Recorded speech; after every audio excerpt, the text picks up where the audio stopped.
9:04. Time to get it done in the 681. Time to start this 3-hour audio tour for Thursday, March 12th, 2026. Metro News Hotline. Metro News Hotline comes to you from the Salango Law Studios. Visit salangolaw.com. Coop, you seem brighter in there. What's going on in the producer's booth? Is that a sun lamp you got in there? What's going on in there? I'm just here so I don't get fined. So the powers that be, they want to see you. They put a little light on you. So they've given me a new special light. Right. I don't know if it's a light that maybe fills the tooth I had pulled. I'm hoping maybe it has that special power. That would be the best thing possible for me with this light. But no, I knew that we were supposed to be getting this thing for a year now, I guess, almost, right? Right. I was supposed to, they didn't like the way I looked in here, and we were having to. I don't think that was it. I didn't test well with the lighting that I had, and so we had to get some new lighting in here. Well, if they didn't like the way you look, they would have they wouldn't have added a light. Yeah, I mean, like the shadow. Like I said, I think it's a little darker actually, so that might be the point. Welcome to the program, everybody. Yeah, there is so much stuff going on today. You have tuned in on a very good day. We hope. We have so many guests. Coop, have you seen the lineup for today's show? I mean, this is the only time we have the jibber jabber. Actually, we're down to the serious business of the radio. Have I seen the lineup for today's show? Yeah, I think I have. Yeah. I've taken a look at it. It's packed. It is absolutely packed. Ryan's here as well. Ryan, how you doing? Good. We are here in memory of Highguard. Oh yeah, that's right. So I think I'm going to run out and get that now. Yeah. Well, I actually don't know if you can, Dave. Oh, I've been putting it off. Well, you know what's interesting about this story, and there might be some listeners out there that found themselves a little ahead of the curve this morning as well, because this was breaking through into normie space this morning. Mm-hmm. So a lot of the regular news and headline places and places where you get your tech news and a little bit of your gaming news or whatever it might be, this was finally breaking through into being like the top story. Highguard closes down, and then like they recap the story that if you would have been following us for the year and a half we've been following the story, you would know all about it. That's right. Look at the big brain on Ryan. It hasn't been that long. It's been a couple months. Well, but we were talking about the date in which it was shutting down, like literally, 4 days ago, 5 days ago? Like on Monday, I think. Yeah, so there you go. And Ryan had a video game report a couple weeks ago when you first told us about this drama. So, man, there's people this morning that were reading about this said, oddly, I know a little about this. Mm-hmm. And that's why we're here. So some weirdo on a radio show.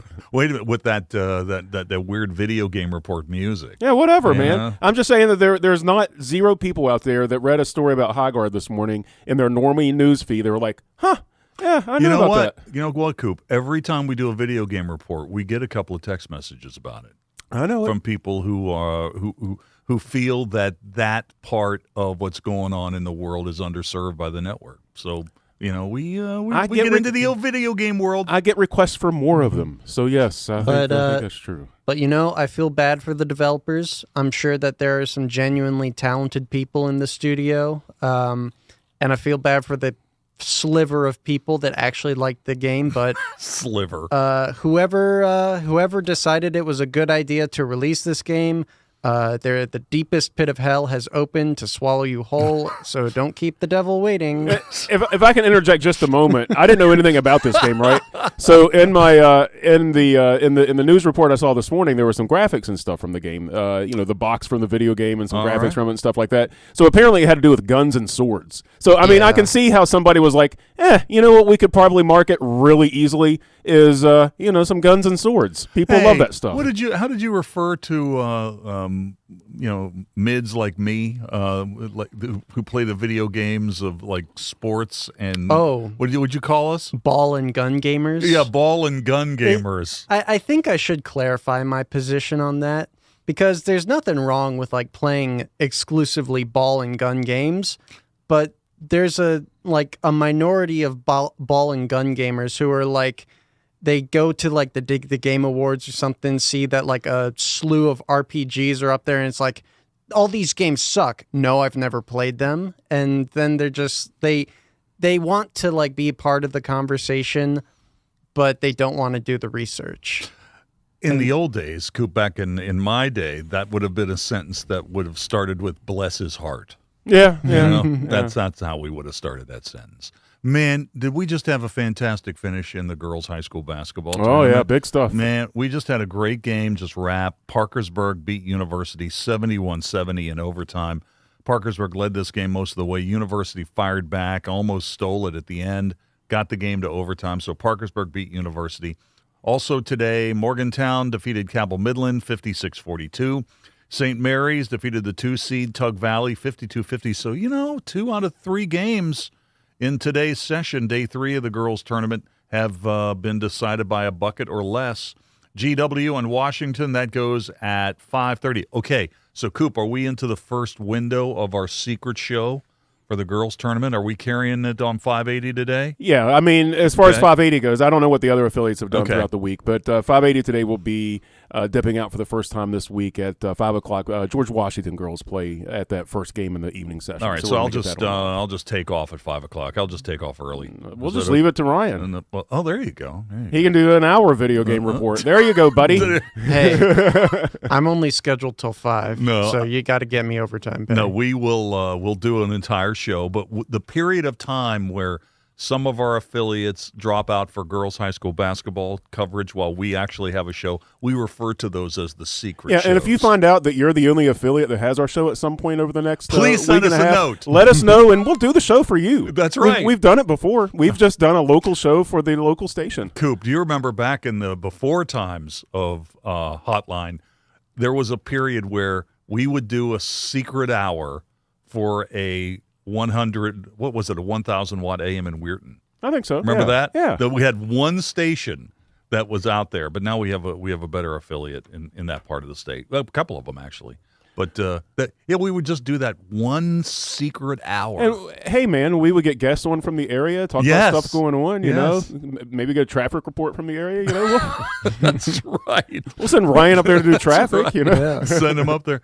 So the girls' tournament winners today, Morgantown, St. Mary's, and Parkersburg, GW, and Washington. Man, who's going to call that game? That would be a difficult game to call, right? Where the two teams are George Washington and Washington. Yeah, right. So we've got to refer to G-Dub as G-Dub. I would think that you would go GW and Washington maybe in that case. So actually you got back-to-back games featuring number 1 seeds. So George Washington plays Washington. Pregame at 5, tips at 5:30, and then Gilmer County at Rinchie County at 7:15. And Martinsburg and Parkersburg South, that'll cap it up for the day. So we got we're starting to get down to it a little bit. Well, yeah, I mean, tomorrow's the semis. And we had a couple semis today, tonight too. And tomorrow the semis, Yep. So, tomorrow's lineup is going to be busy as well. College basketball, our question of the day concerns what happened to West Virginia last night, losing to BYU. We'll get into that in a minute. Coop, did you watch any of the West Virginia game last night? I did not. You did not? No. Ryan, we're watching the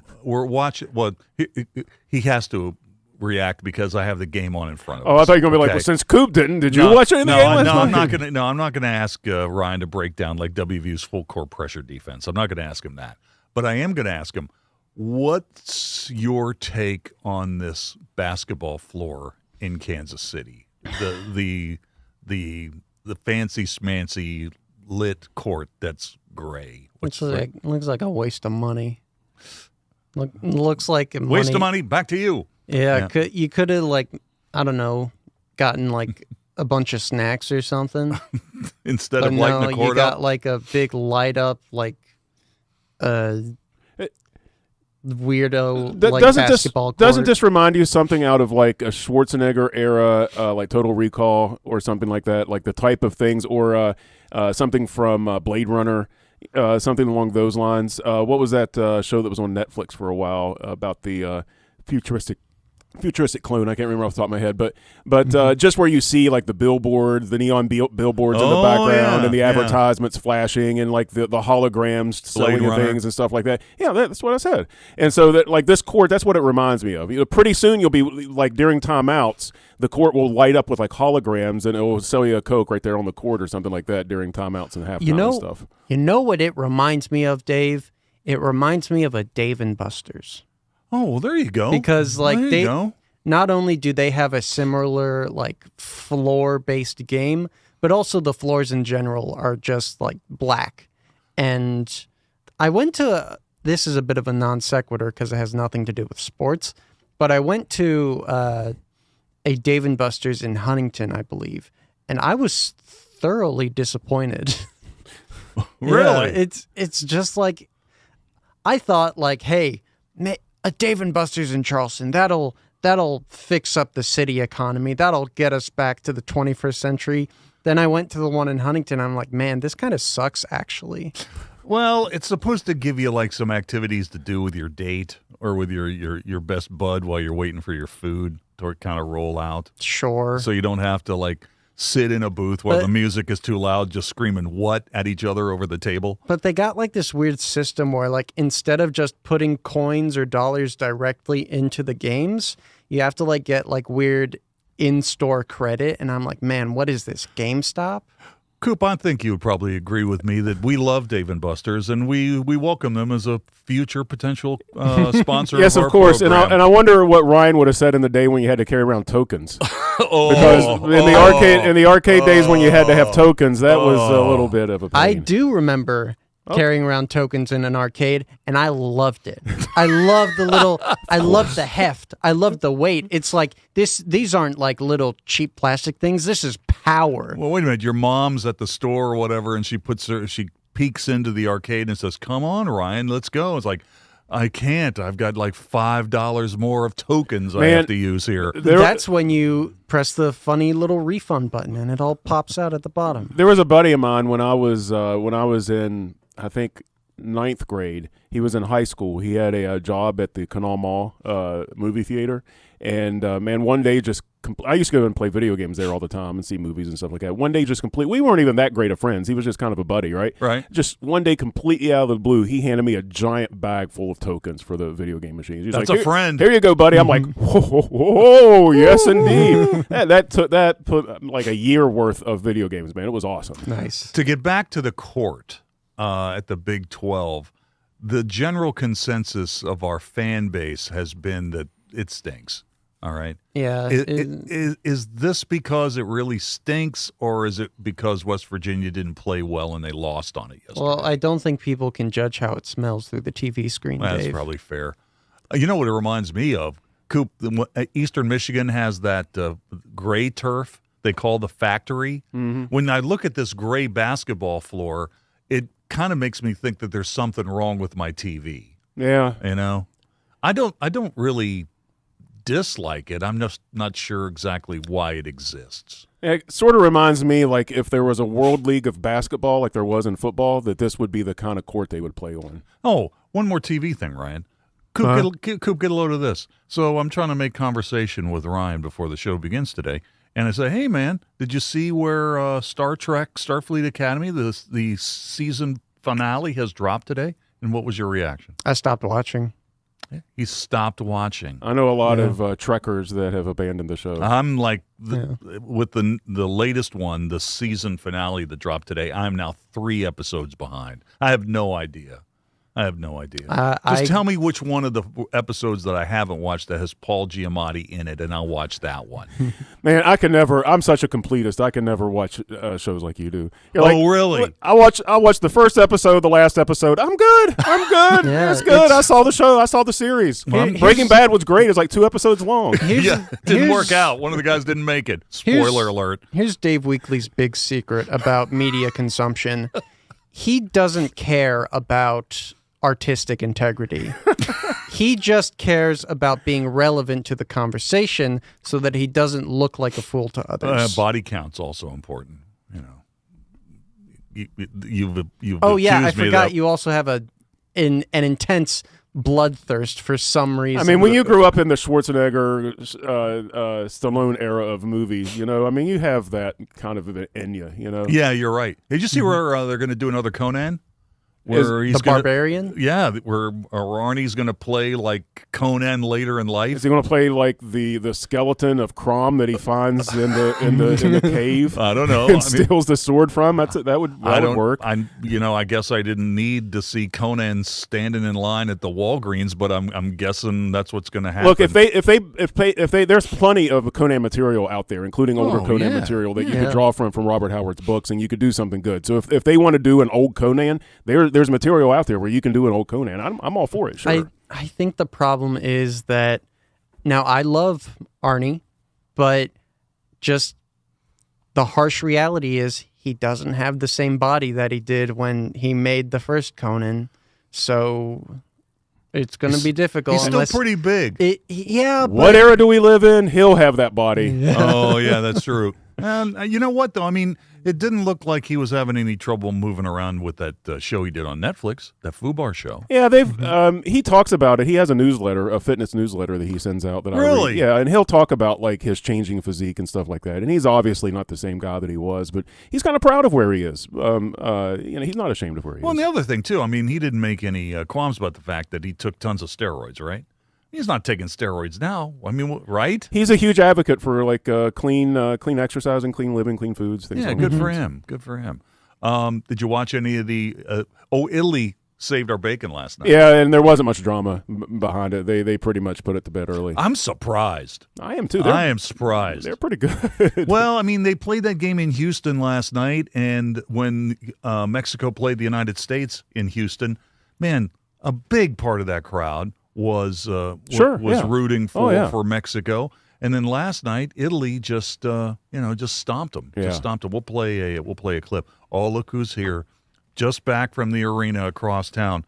So I was listening to you guys, Jeff. What a great call! A fantastic ball game between University and Parkersburg. Yes, it was overtime. It's been a great session over there. Yeah, Dave. It's interesting how tournaments kind of take on their own characteristics. Like the 2-7 games in this tournament have been very, very good games with a couple of upsets, some real close contests, and it's kind of interesting. I thought University was going to get it done after they fought all the way back. Yeah, but had two starters foul out.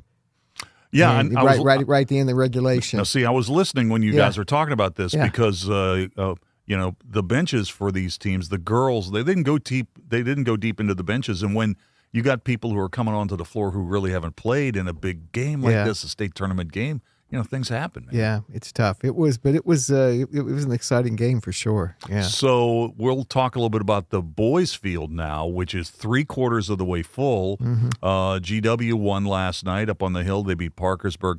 So you get your AA regional finals tonight, and once that's done, man, we're good to go. Ready to go. Yeah, we'll give you the schedule tomorrow.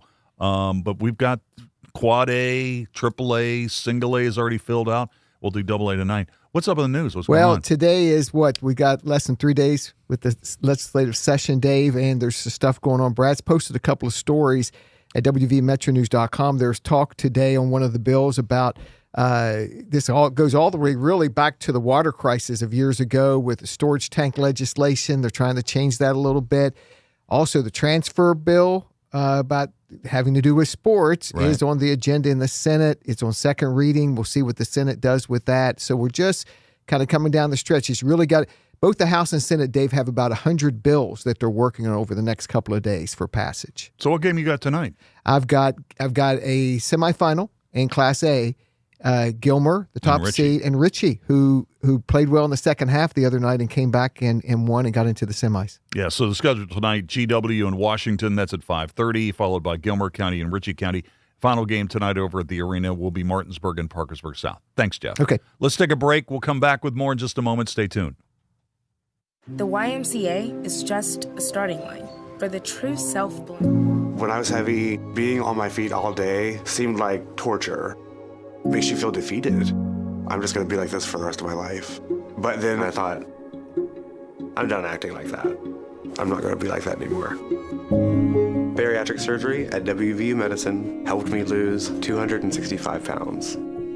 It's always been my goal to have my own place. I want everyone to feel welcome here. I would never have been able to do all these things before without WVU Medicine. sunshine, open roads, and a new Toyota from Dan Cava Toyota World. Lease an all-new Camry for as low as $398 a month. All new Tundras now up to $8,000 off. All new Tacomas now up to $4,500 off or lease as low as $399 a month. $7,500 off the new BZ or 0% financing for 72 months. We've got a Toyota for you at Dan Cava Toyota World in Fairmont. Shop the world. You want to know what West Virginia is talking about? It's good to be back in Morgantown today. Now it's different. I think it's mostly just business. What I voted for and what I think makes the most sense. Well, Dave, this has been a bit of a controversy. I want to thank the caller last week that said I sounded like Hoppy Kercheval. That was flattering. Join Dave Wilson and TJ Meadows Monday through Friday for Talk Line on Metro News Television.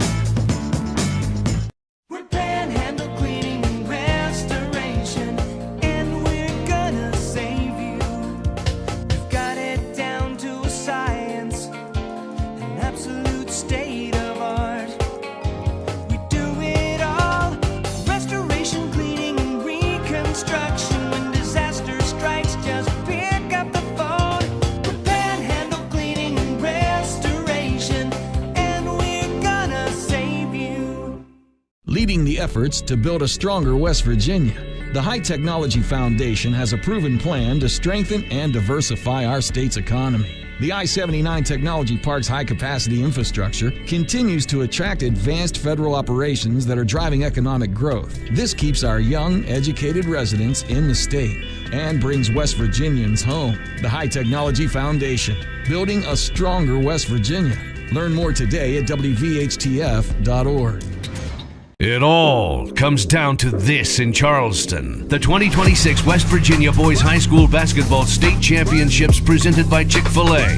Saturday, March 21st. Every possession, every roar of the crowd, every championship moment. Live on Metro News Television, powered by GoMart. Watch on mobile, Roku, Apple TV, Fire TV, LG TV, and select Samsung Smart TVs. Details at WVMetroNewsTV.com to get in the action. You own a boat because you love spending time on the water. Choose the outboard that allows you to make the most of it. Honda Marine's legendary reliability, ease of maintenance, and powerful performance keep you going strong.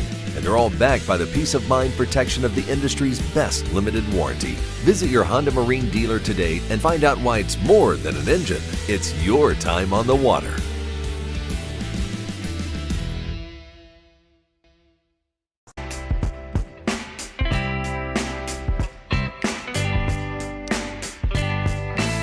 All right, we'll take a break for local news here at the bottom of the hour. Come back, Germain Lussier from Gizmodo.com. Oh, and Ryan's coming back. He's got a beef with one of our texters.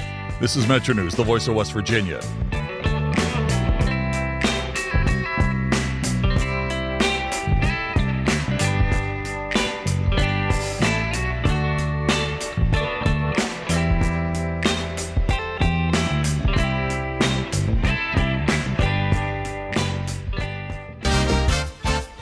West Virginia Metro News, I'm Daniel Woods. U.S. Senator Shelley Moore Capito maintains her support for military action in Iran. She says the United States military objectives are being accomplished nearly 2 weeks after President Donald Trump launched the first airstrikes against Iranian targets. She stopped short, though, of saying American ground troops need to be deployed. I think that the American people don't want to see boots on the ground. I think we can achieve the objectives without that, and I would hope that that's the end product.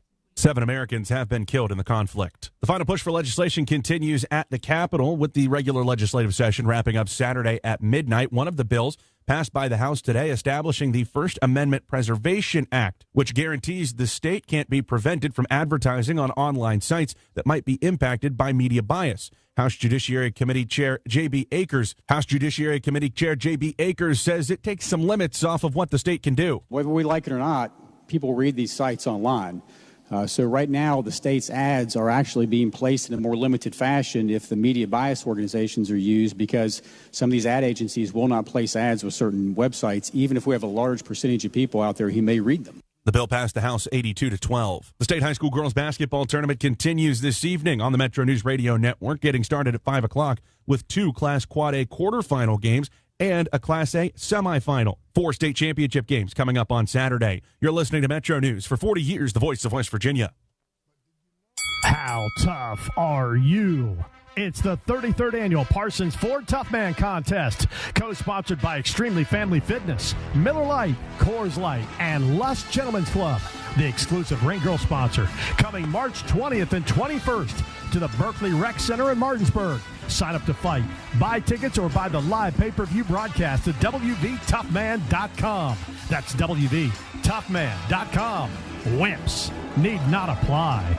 Worried about paying for college? Metro News is proud to present the 19th annual West Virginia Scholar Program, where one high school junior in West Virginia will win a full scholarship to West Virginia Wesleyan College, including room, board, tuition, and fees. For details, go to WVMetroNews.com and click the Apply Now button. Deadline is May 3rd. The 2026 West Virginia Scholar Program, presented by Greer Industries and the West Virginia Hospital Association. Go to WVMetroNews.com and apply today by May 3rd. The West Virginia University women's basketball team could host in the first round of the NCAA tournament next week if the Mountaineers receive a top 4 seed. Visit Mountaineer Country CVB President and CEO Susan Riddle says it's important for businesses and residents to be ready. If they have some type of signage, whether it's a digital scrolling sign or whether it's just a welcome sign in their front window, once it's announced, hopefully people will be putting out their welcome NCAA women's basketball. At the Metro News anchor desk, Scott Daniel Woods.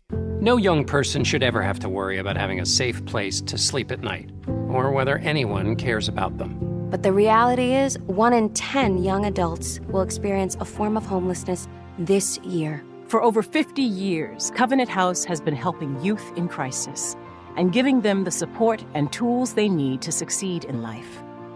To learn more, go to covenanthouse.org today. Thank you for caring.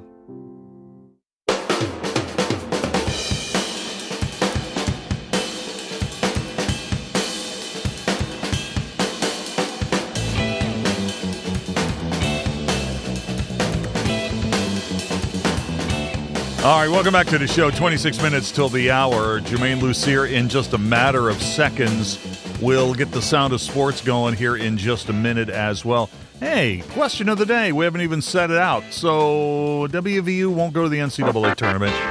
That is a fact after what happened last night. So question of the day is sponsored by Salango Law.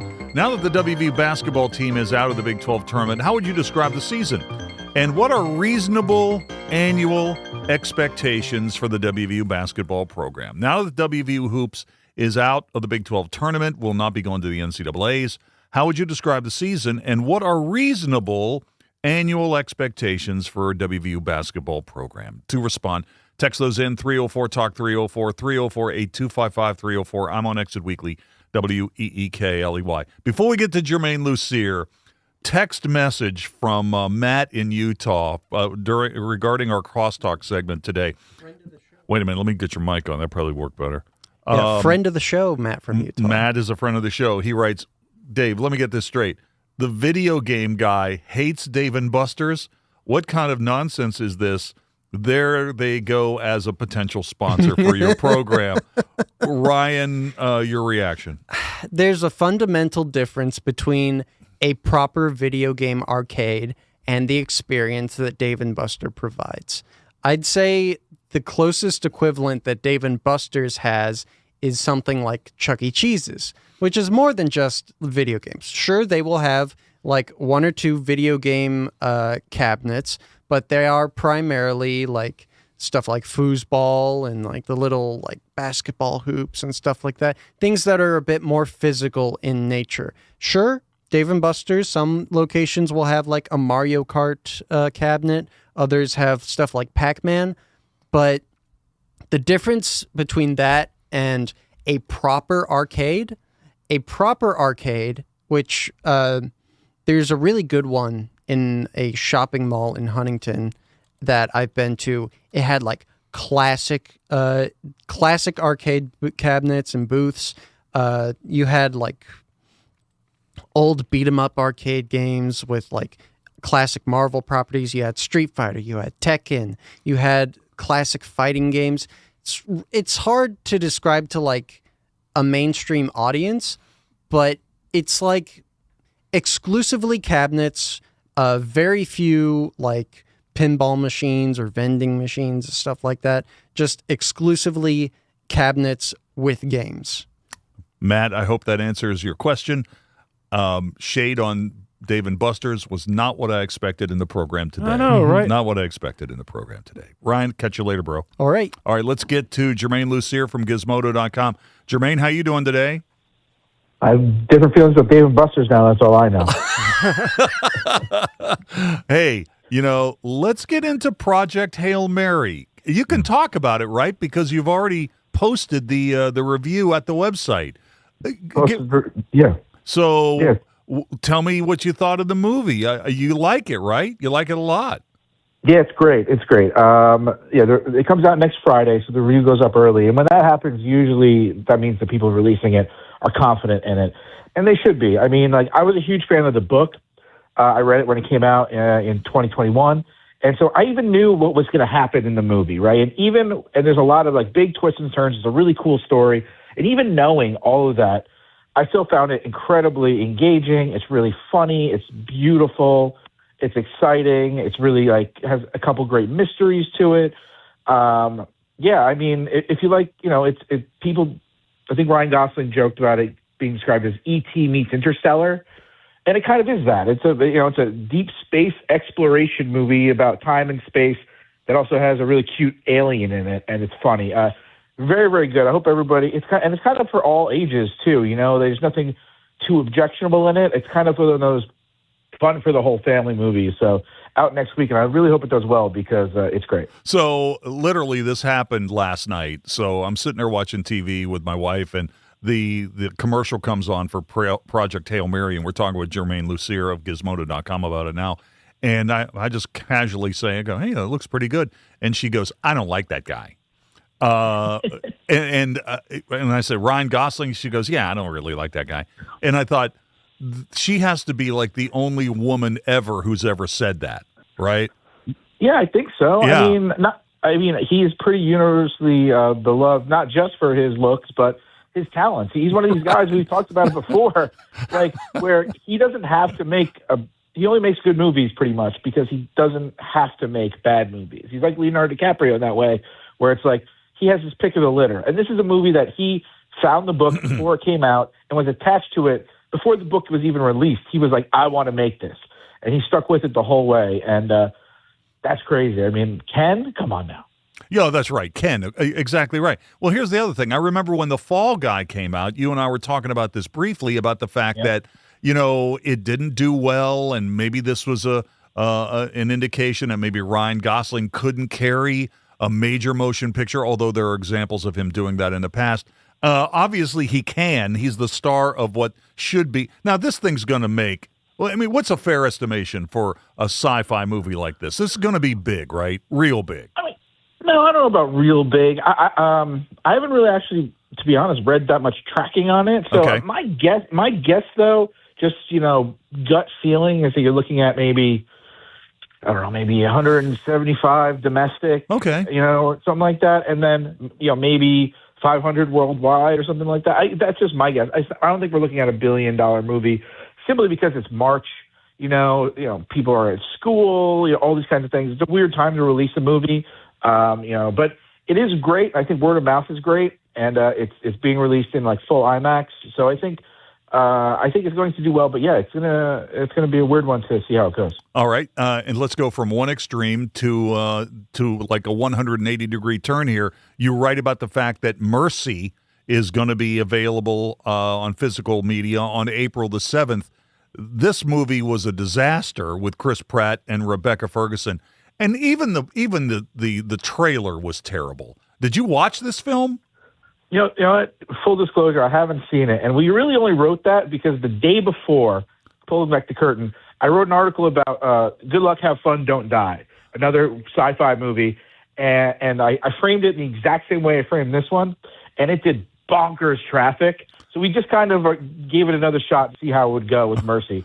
So I hadn't seen Mercy, but I'm actually curious to see it. When it comes to Prime Video for free, I'm definitely going to watch it and give it a shot because it's about a detective using AI to solve his wife's murder. It sounded a cool premise, but I heard it was bad. But it was. These are for other reasons. Hey, I'm with you. I mean, when this thing rolls into Amazon Prime, I'm going to watch it. Okay, I'm going to watch it. But the reviews on it have been horrible. I just wonder, and you deal with this all the time about these films that are made. Do you think that Chris Pratt and Rebecca Ferguson knew how bad this movie while they were in the process of making it? No, they don't know in the process of making it. There is a point, though, where they sit down and see an early version of it where they know. And then everybody tells them. And then everybody involved kind of adjusts accordingly. But I don't think anybody gets into a movie for it to be bad. Maybe in rare cases you're like, oh, this is going to be like The Room. That's funny, or something. But I think you almost always try, and then through the process, be it executives, be it bad decisions from the director, it goes south. But yeah, I think they probably thought it was going to be good. That's just my guess. All right, finally, and it's funny how Netflix has so many movies that are coming at you so quickly that it's easy to overlook them. I mean, they've got a pretty good sci-fi war movie that debuted last weekend that's doing pretty good business. You wrote about Thrash, which is a shark-based weather disaster film. Have you seen this one, and did you like it? I haven't seen it yet. It was the trailer just came out today, and today was actually the first day they revealed that it was called Thrash. Before that, it was called Below the Sea or something. It's a movie that has kind of jumped around studios. It was at Sony. It was going to get theatrical. Now it's Netflix. It's called Thrash. But it's directed by this guy, Tommy Wittolo, who did a really awesome movie called Dead Snow. And most recently, he did Violent Night, that David Harbour Christmas movie. They're making a sequel to it. He's got a really fun action vibe to him, and he kind of wrote this one. And it looks like that movie Crawl that came out a couple years ago, where it's a huge flood, and then now it's sharks instead of crocodiles. But it looks like a heck of a lot of fun, and one of those movies that anybody will watch on Netflix. Yeah, you know what? I'll watch this. I like shark movies. Germain, we got to leave it there. Thanks for jumping on with us. Have a great week, and I'll talk to you next week. Have a good one, everybody. And there you go, Germain Lussier from Gizmodo.com. Hey, our lineup today is absolutely packed. So Larry Groce is going to be with us at 4 o'clock. Oh, and Coop, did you see where the counselor is back? He's finally coming. The counselor is back. Glad he made some time for us. Yeah, Rusty Webb will be in studio in about 45 minutes. He wants to talk about the meeting of the minds last week at the White House to change college sports. So we're going to talk about that. That's in about 45 minutes. Amy Smith will be here on the financial markets. Man, we need her now after the action in the markets today. And Kevin Kinder was in Kansas City for the Big 12 tournament. He'll join us at 5:33. Let's take a break. We'll come back and get into the sound of sports in a moment.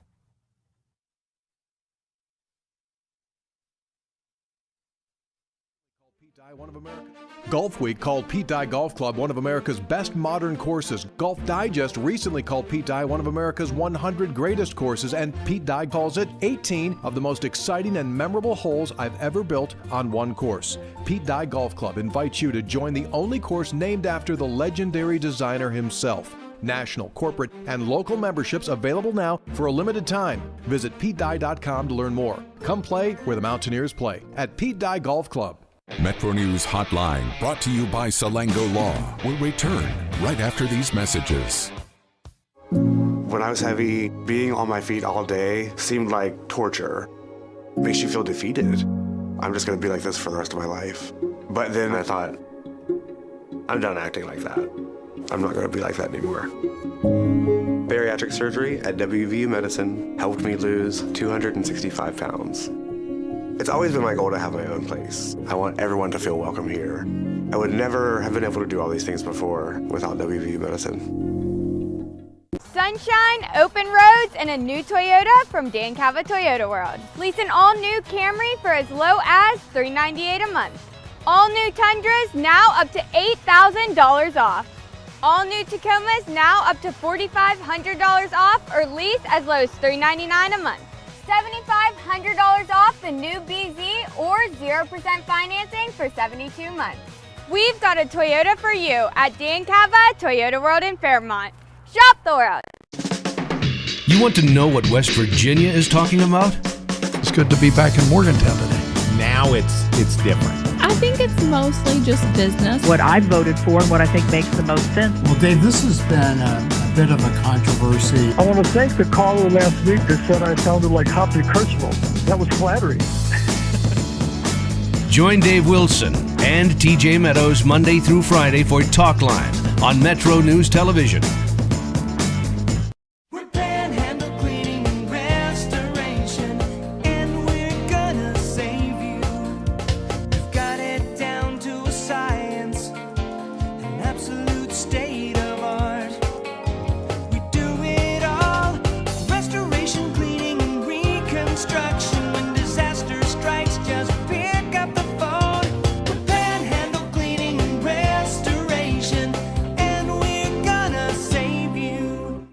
Leading the efforts to build a stronger West Virginia, the High Technology Foundation has a proven plan to strengthen and diversify our state's economy. The I-79 Technology Park's high-capacity infrastructure continues to attract advanced federal operations that are driving economic growth. This keeps our young, educated residents in the state and brings West Virginians home. The High Technology Foundation, building a stronger West Virginia.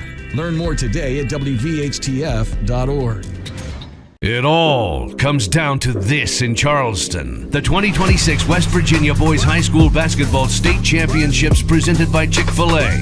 Saturday, March 21st. Every possession, every roar of the crowd, every championship moment. Live on Metro News Television, powered by GoMart. Watch on mobile, Roku, Apple TV, Fire TV, LG TV, and select Samsung Smart TVs. Details at WVMetroNewsTV.com to get in the action. You own a boat because you love spending time on the water. Choose the outboard that allows you to make the most of it. Honda Marine's legendary reliability, ease of maintenance, and powerful performance keep you going strong. And they're all backed by the peace of mind protection of the industry's best limited warranty. Visit your Honda Marine dealer today and find out why it's more than an engine. It's your time on the water.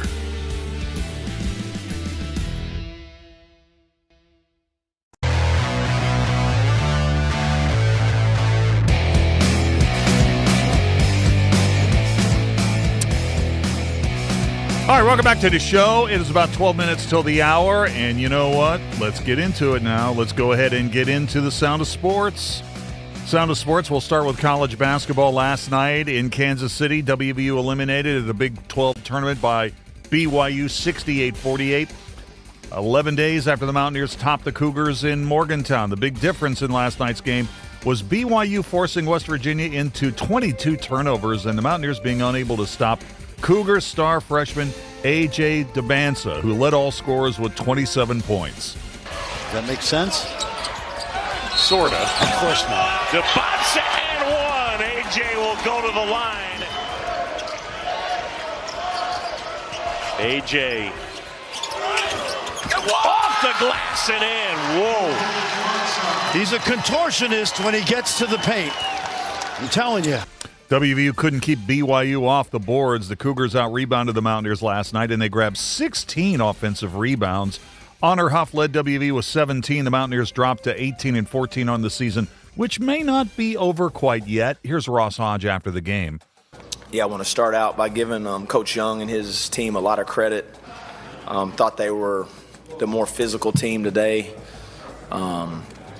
Obviously turned the ball over entirely too much.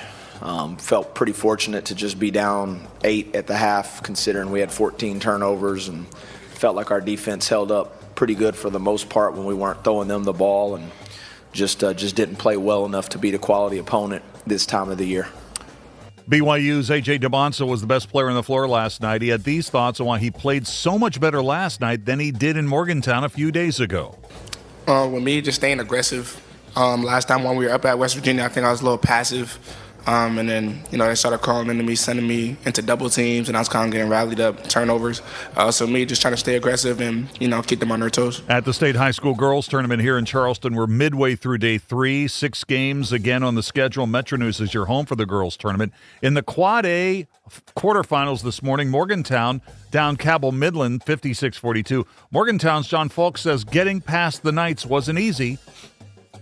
We watched a lot of film on Cabell, and they're better than their record indicates. I think they got better as the year went on, and they're a tough group of kids. You know, they're real physical, and we're physical too. So, I mean, it was a battle. You know, it was a will battle in the paint. And the guys weren't calling much in the paint, and that's fine with us. You know, I think that's advantage us. We're a pretty physical ball team. Tonight's triple-header session begins with George Washington and Washington. That game will preempt the final hour of Hotline today on our flagship 580 WCHS with a pregame starting at 5 o'clock. On the ice, the Pens' 5-game road trip continues tonight with a test in Las Vegas against the Golden Knights. Last night in Philadelphia, the Caps were losers 4-1 to the Flyers. Philly built a 2-goal lead in the third, playing 4-on-4. Jamie Drysdale's wrister made it 3-1. Hands it off to Zegras. Zegras walks to the blue line, shielding from Protas. Turns back, opens, sips one to goal off the right pad of Thompson. Follow-up pad save. Wraparound chance from Cates. Up top, shot and score! Jamie Drysdale! Caps have lost 4 of their last 5, and they're tied with the Flyers with 71 points, 7 points behind the Bruins for the final playoff spot in the East. College baseball. The Herd wrapped up a rough 2-day stay in Louisville yesterday. The Cards pounded Marshall 18-8 on Wednesday. 5 Herd starters had multi-hit games, but U of L put up 7 runs in the second inning and never looked back. Bottom of the 6th, the Cards' Ben Slanker goes deep. 0-1 is rocketed to right field. Grass, track, wall, into the trees by the scoreboard. His 3rd in the last 2 days, his 5th of the season, and it's 18-6 Cardinals. So Slanker takes an 89-mile-an-hour heater and throws it 106 miles per hour and 426 feet into the crosswind. Man, the Herd opens Sunbelt play by hosting Georgia State beginning tomorrow. At the World Baseball Classic, the United States is still alive, but not before some anxious moments on Wednesday. Team USA advances to Friday's quarterfinals against Canada by virtue of Italy's 9-1 win over Mexico. The Royals' Vinny Caspatino had a night for Italy with 3 homers, the 3rd coming in the 8th inning. That one, I'm not sure if he got it all. Let's see. It's deep. It is gone. He's hit 3.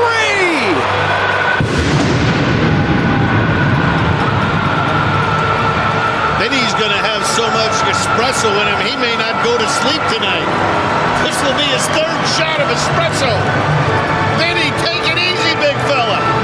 Pasquantino, what a game. Italy will play Puerto Rico in the quarterfinals tomorrow afternoon. And the Dominican Republic also moved on to the quarterfinals with a 7-5 win over Argentina on Wednesday. The Padres' Fernando Tatis Jr. joined the Team Dominican Republic's home run party with a clutch 3-run homer in the top of the 4th inning. This is not the starting lineup. I know it looks like a long list. This is players with a home run in this World Baseball Classic for the DR. Just about everybody getting involved.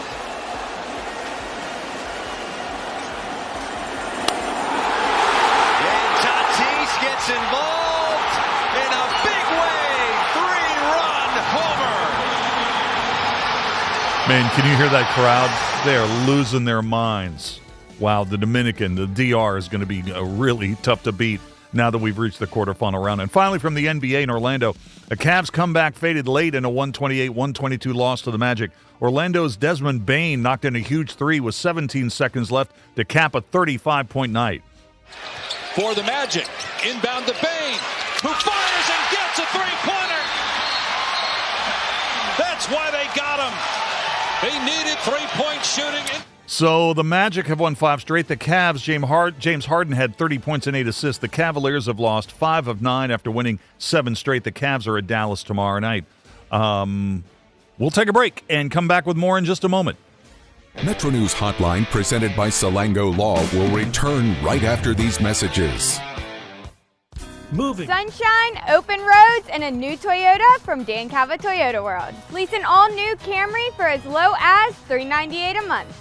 All new Tundras now up to $8,000 off. All new Tacomas now up to $4,500 off or lease as low as $399 a month. $7,500 off the new BZ or 0% financing for 72 months. We've got a Toyota for you at Dan Cava Toyota World in Fairmont. Shop the world. Hardwood Heat meets the Mountain State in Charleston. The 2026 West Virginia Girls High School Basketball State Championships, presented by Chick-fil-A. Saturday, March 14th. Every possession, every roar of the crowd, every championship moment live on Metro News Television, powered by GoMart. Watch on mobile, Roku, Apple TV, Fire TV, LG TV, and select Samsung Smart TVs. Details at WVMetroNewsTV.com to get in the action. Leading the efforts to build a stronger West Virginia, the High Technology Foundation has a proven plan to strengthen and diversify our state's economy. The I-79 Technology Park's high-capacity infrastructure continues to attract advanced federal operations that are driving economic growth. This keeps our young, educated residents in the state and brings West Virginians home. The High Technology Foundation, building a stronger West Virginia. Learn more today at WVHTF.org.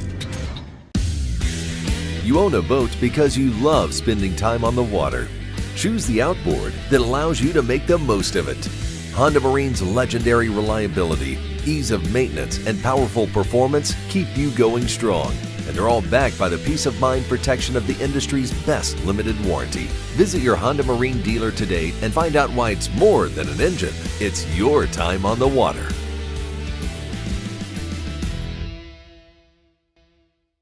Longer days, warmer drives, and better deals at Dan Cava GMC. Hit the road in one of our new luxury GMC Acadias. Take your pick from our massive selection. Now up to $5,500 off select new Acadias and 3.9% for 60 months. The great deals continue with our large selection of quality pre-owned vehicles. All this and more at Dan Cava GMC in Bridgeport. Shop the world. When I was heavy, being on my feet all day seemed like torture. Makes you feel defeated. I'm just gonna be like this for the rest of my life. But then I thought, I'm done acting like that. I'm not gonna be like that anymore. Bariatric surgery at WVU Medicine helped me lose 265 pounds. It's always been my goal to have my own place. I want everyone to feel welcome here. I would never have been able to do all these things before without WVU Medicine. It all comes down to this in Charleston. The 2026 West Virginia Boys High School Basketball State Championships, presented by Chick-fil-A. Saturday, March 21st. Every possession, every roar of the crowd, every championship moment live on Metro News Television, powered by GoMart. Watch on mobile, Roku, Apple TV, Fire TV, LG TV, and select Samsung Smart TVs. Details at WVMetroNewsTV.com to get in the action.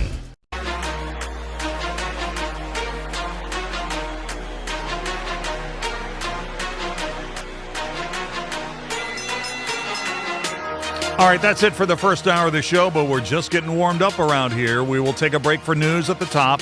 When we come back, we'll have a look at a crazy day on Wall Street, reset our question of the day about Mountaineer basketball. Larry Groce is going to join us from somewhere on the road, maybe in Arkansas, to talk about Mountain Stage and more. That's coming up next. This is Metro News, the voice of West Virginia.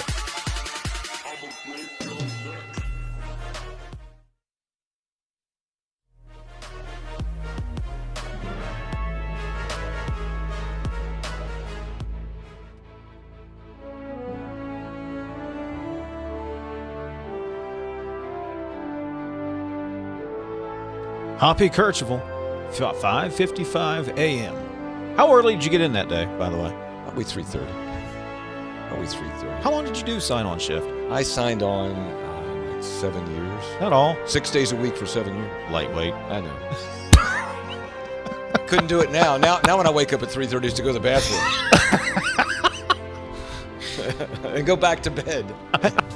Welcome to the 2 o'clock hour, Metro News Midday, powered by Salango Law. Visit salangolaw.com on a Wednesday, and I apologize because Stephanie Pauly is our producer, one of the producers of the show, and normally she has everything. We have a thing we call the run sheet, when we have who we're calling and what we're doing and so on. And so, and Stephanie, I don't even know whether you know this, I did the run sheet today, and I put the wrong date on. I put 2025 on it, because how many of us in modern day actually write the date out anymore? I mean, you did it when you were in school. You did it back when people wrote checks and whatever. This may have been the first day that I have written the date down, and I was responsible for putting together the sheet. And my co-host, the lovely and talented AB, starts the show by saying January 24th, 2025, because she read it directly off the sheet. And it is indeed the year of our Lord, 2026. Oh, yeah, he did find something out. Something, you're related to Thomas Jefferson? Well, no, I'm not related to Thomas Jefferson, but I am related to Samuel Kercheval, who was a historian.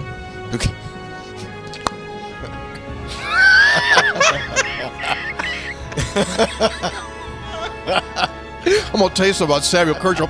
Him and Jefferson out smoking corn silk. Kercheval told him, Thomas, I don't know about this country. Might want to start again. He could. So I don't have a monitor here, so I really can't see what happens at the beginning of the show. Mm-hmm. So at what point do I pop up? When the music starts and Mr. Announcer comes on? Yeah. So they see all the little panic things that I do that I'm still in the process of setting up? Yes. They see you shuffle about uncomfortably. They see you blow the dust off your headphones. They see you put in like 2 cough drops at the same time. Oh, yeah. I don't do 2 at the same time. Okay. All right. I don't know that. I should probably. Now, these shows are archived, right? So I can go back and watch them. Yes. So I could live this show in real time and then go home and, when I say something to Linda like, hey, did you hear when I did this? And I don't watch it. Well, let's get in front of the TV and watch me do it again for 3 straight hours. Yes, it's archived just like the audio podcast. Ah, that's right. And see, this is the thing that gets the NCAA in trouble, when it goes to court here. Is there a clock or not? Greg, we talk about the clock all the time. Mm-hmm. If he began in 2019, the clock should have run out, whether he's played the 4 years or not. And that's part of the argument, because some guys go right through the clock, right? TJ Finley, we've mentioned many times on this show. 7th team coming up this year. He's playing for Incarnate Word. He's played 7 seasons at 7 different schools. Now, why hasn't his clock started? Why doesn't he have the 5-year clock? So if you're Aguilar, I get it. He just bouncing him off the ropes. Somebody save this man. Oh, my Lord. Oh.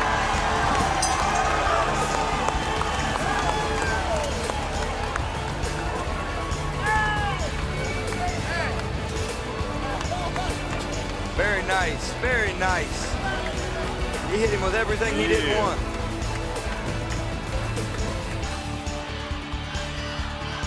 10 seconds remaining. There'll be a direct snap here. Snap back, it's Tyler. Tyler fakes the run. He throws, he's got an open man. Pass top 10, 5, end zone. It's a touchdown. Pulled in by Nestor. 3 seconds left.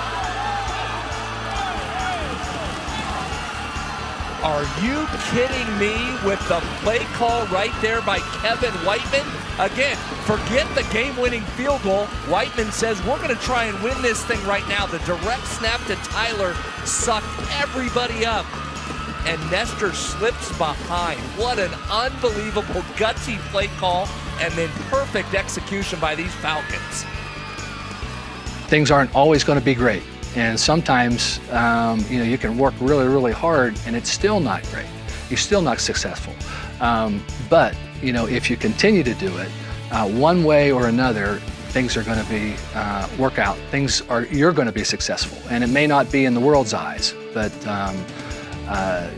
God's made us this way. He's blessed us with so many things. And I think that's one of our attributes that we need to have is we're going to continue to work. We're going to continue to work hard. And if it doesn't work out exactly how we want, just keep plugging away because God's got better plans.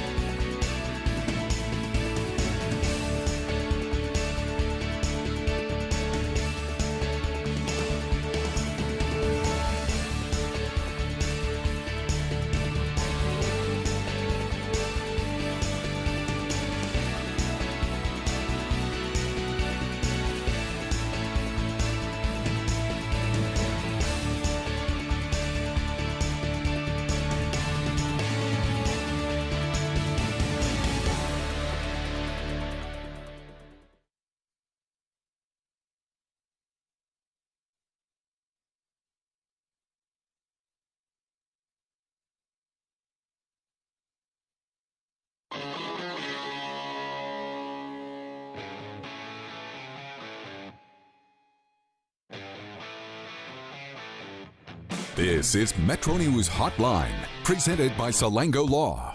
Metro News Hotline is a 3-hour audio tour navigating the world of sports, news, entertainment, tech, and more from a Mountain State point of view.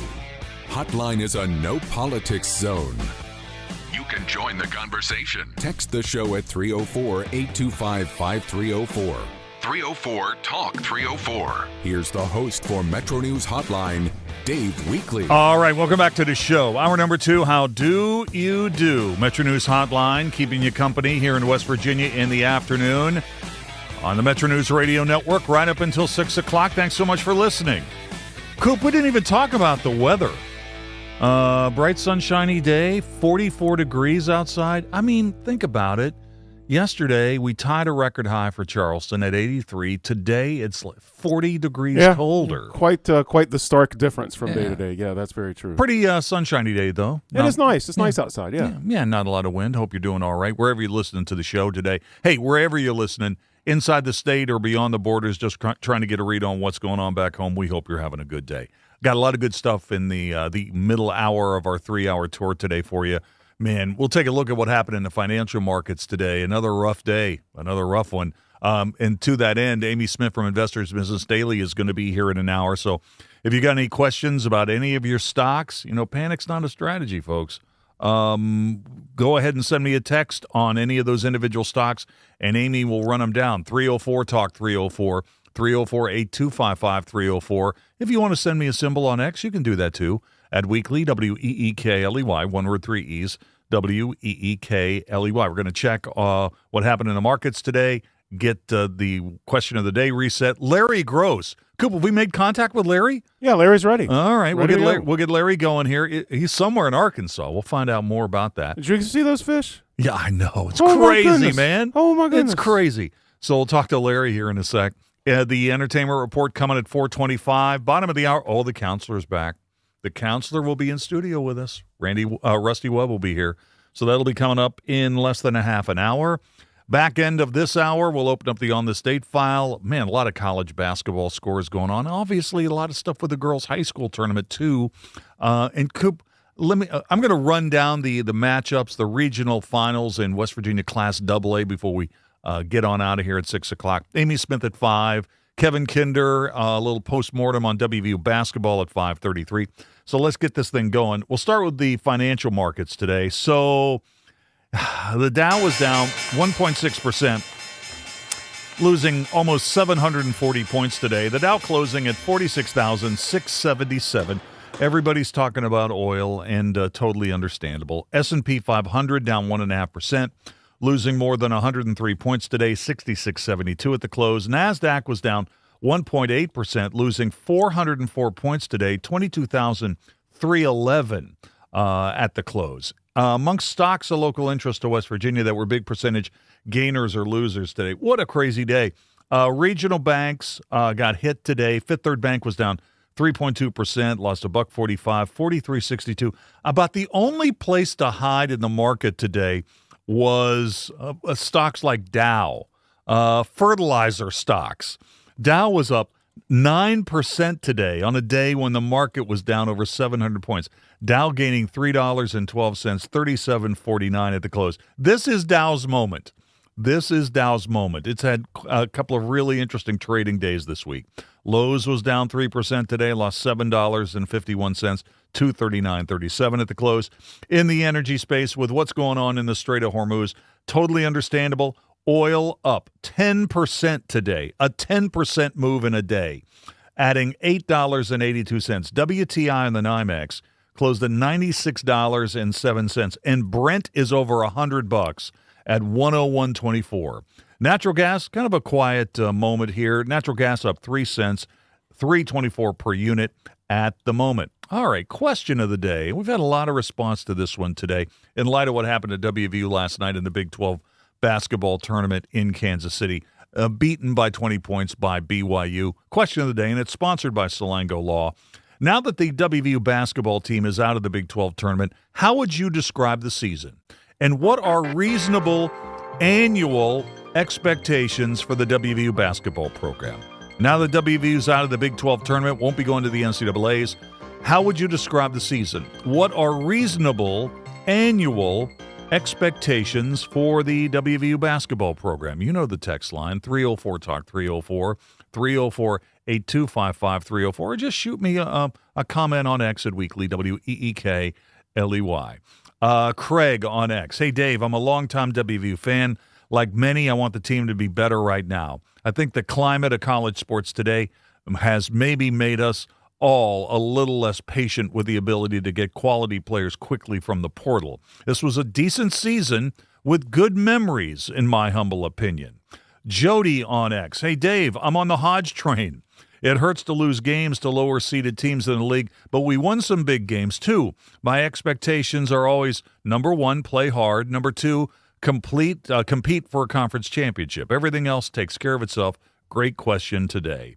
John on X. Dave, up and down, but a decent effort for a first-year coach. I think WVU should strive to be in the top 3 to 7 teams in the Big 12 each season. All right, we'll get more of your responses in a bit. But let's find Larry Groce somewhere in Arkansas. I think that should be a song title, Larry. You could work on that. Somewhere in Arkansas. Where are you, son? It probably is. Well, I'm in Brinkley, Arkansas. Pulled over here and sitting in a parking lot and waiting for your call. And it's a little different here, Dave. You can't see anything higher than your head. Everything is flat out here. You know what? There's parts of Arkansas. I've spent some time in Little Rock. I've been to Jonesboro as well. There's parts of Arkansas that remind me a lot of West Virginia. Oh, yeah, up in the Ozarks, for sure. Yeah. Very much like it, but that's up in one corner. That's up in the northeast corner. I'm about an hour outside of Memphis, so it's starting to be like the Delta. So are you on your way to Memphis? No, yeah, I am, but I'm on my way back to the Promised Land. I've been down in Texas for a week to see relatives, et cetera, and I'm eager to get back home for a number of reasons. But it was a nice trip, but I'm ready to come back. Hey, you know what? There are a couple of musicians who have passed away recently that I want to talk to you about, and we're going to do that in a moment. But let's just take a couple of moments to talk about what's going on with the next show on Mountain Stage that's going to be a week from this Sunday here in Charleston. Right, March the 22nd. This is going to be an outstanding show. There are 4 singer-songwriters. Actually, everybody on the show is a songwriter, too. 4 that you would call singer-songwriters that are mostly acoustic. If you like acoustic music, got some of my very favorites on this show. People have been on a bunch of times. John Gorka started coming to Mountain Stage back in the 80s. Very interesting songwriter, very smart. He's a beautiful guy and a great songwriter. Another one is Anna Tibble, one of my favorites from out in Portland, Oregon. Patrick Watson will be here from Canada, and Liza Lowe from England. All of those will be mostly acoustic singer-songwriters. But we got a little cut here from somebody that I know a lot of people are going to like because her name is Shelby Means, and she's been playing with Molly Tuttle's band for a while, played bass and sings. And I think Kyle Tuttle plays on Shelby's album, too. She's really a great bluegrass singer, writer, and player. And we got a cut that I think you're going to like. All right, here we go. The name of this song is The Streets of Boulder.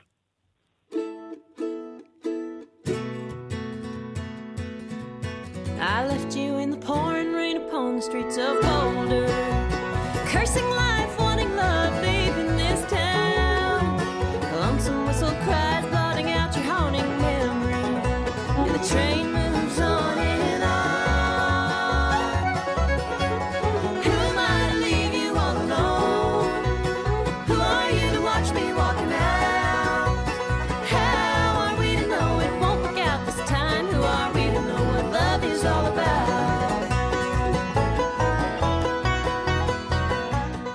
All right, there you go. And Larry Groce joins us live from Arkansas.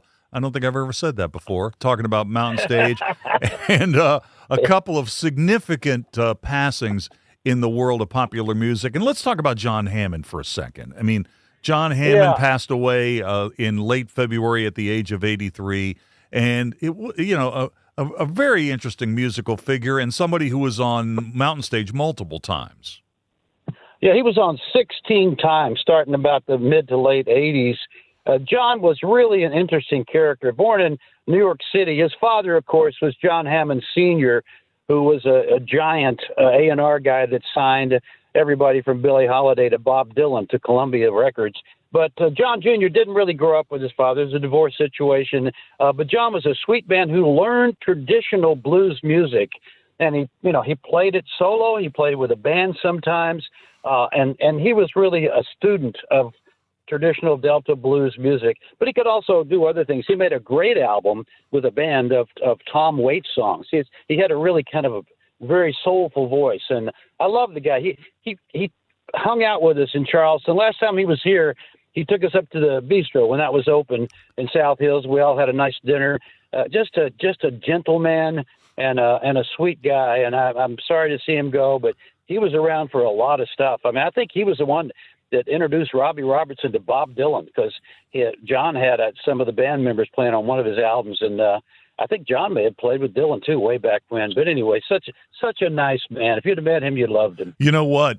When I heard that we were going to be talking about him on the show today, I did a little bit of a deep dive on him last night, and I think one of the stories that really stood out for me was he is believed to be the only musician who ever had Jimi Hendrix and Eric Clapton in his band at the same time for about a week. Yeah, he was known because people respected John. All people that you've heard of that are ultra famous, they were happy to do something with John because he was a guy who gave respect to everybody, gave respect to the genres. You know, he appreciated the people that came before him and pioneered blues and rock music, and people just loved him. Rightfully so. He's a great player too. Oh, I wanted to ask you: Did he really consider himself more of a blues musician, or he was kind of a contemporary of Dave Van Ronk and some of those guys from the early '60s in New York? He considers himself more of a blues musician, right? Yeah, he was blues, but he was in the beginning. Of course, he was folk blues. He was playing acoustic guitar and singing those old songs that he learned from all the Mississippi guys. Later on, he played electric too, and just like a lot of blues guys that went to Chicago. And then he played some other things, and he was very, very good at it. He was on the show multiple ways, with a band, without a band, mostly without a band. But he was a folk blues in the beginning. All right, Coop, we got a little John Hammond music. Is this a cut from Mountain Stage, Coop? All right, here we go. Let's have a little John Hammond. Thank you.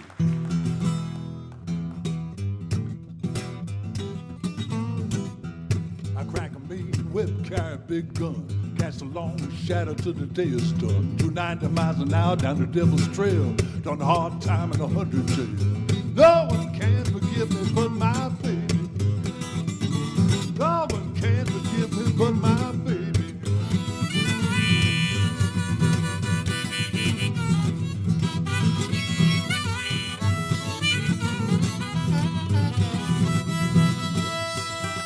I mean, this guy's got a lot of great credits, Larry, and one of them he did the soundtrack for the movie Little Big Man with Dustin Hoffman. I wasn't aware of that. That was a great soundtrack. It was. I didn't know that either, but I'm not surprised. John was tapped by a lot of different people because he was around so long, and so many people knew of him, and so many people knew him. All right, let's talk a little bit about Augie Myers. Now, Augie Myers, go ahead. He's a different guy, yeah. So here he was one of the founding members of the Sir Douglas Quintet, and I know it sounds strange to think about it, but he really brought the keyboard sound, the organ sound into Texas-based music. Tell me a little bit about that. Well, Augie he goes way back with Doug Sahm. They had a hit, gosh, I don't know when it was, mid-'60s, called She's About a Mover. Yeah. And it was a national hit. You might remember it. But they had that. They looked like mod Englishmen in a way. They had the suits on, and they were like a 5-piece band. And Augie was interesting. He sang harmony to Doug, but he also played an organ. But it wasn't the big Hammond organ. It was a Vox organ. So it sounded a little bit like a Farfisa. It had a certain sound that only Augie kind of had, and that was his trademark. And he played really interestingly the way he played the organ. And later on, way back when he was on Mountain Stage back in 1991, I mean later for him, but back from us, he was with the Texas Tornadoes, which was one heck of a group. It was Doug Sahm and Freddie Fender and Flaco Jimenez and Augie, and then a cast of I don't know how many other guys. They brought a bunch of guys that played traditional Mexican instruments, but they were playing Tex-Mex music, and it was quite the scene because, as Augie said, he said it eloquently, Doug and Freddie Fender were both stars. And matter of fact, I think Doug made us get him a taxi. He didn't want to ride in the bus from the hotel because he and Freddie were having a fight. I said, "What's going on?" And what's going on? He said, "Yeah, too many Chiefs, not enough Indians." I said, "Okay, Nice. I get your point." It was funny, but he was great. So he was a studio musician too, and he played with Dylan, and we were just talking about John Hammond. He played with him, Tom Jones, Tom Waits. I think we have a clip of Augie Myers from the Sir Douglas Quintet. Yeah. Now, Texas Tornadoes. Oh, Texas Tornadoes. Baby, ¿qué pasó? Thought I was your only vato. Hey, baby, ¿qué pasó? Won't you give me un beso? Come on, baby, turn around. Let me show you how I feel.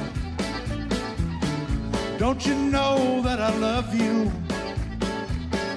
And my corazón is real. Hey, baby, ¿qué pasó? So Augie Myers passing away from the Sir Douglas Quintet and the Texas Tornadoes at the age of 85. That was just last week. Hey, Larry, before I let you go, let's get the most important stuff, man. Where did you catch those big fish that you sent photos to Coop and I? It was a day I'll never have again, boys. I was with Robert C. I was getting out my first time of the year, the last Friday in February. The water had just gotten over 40 degrees, and I was so eager to get out. He said he was going out. And as we drove down there to Hinton, he said, I feel like we're going to catch a muskie today, which is a rare thing. We went down there, and we caught 6 muskies in one day. I caught 4. He caught 2.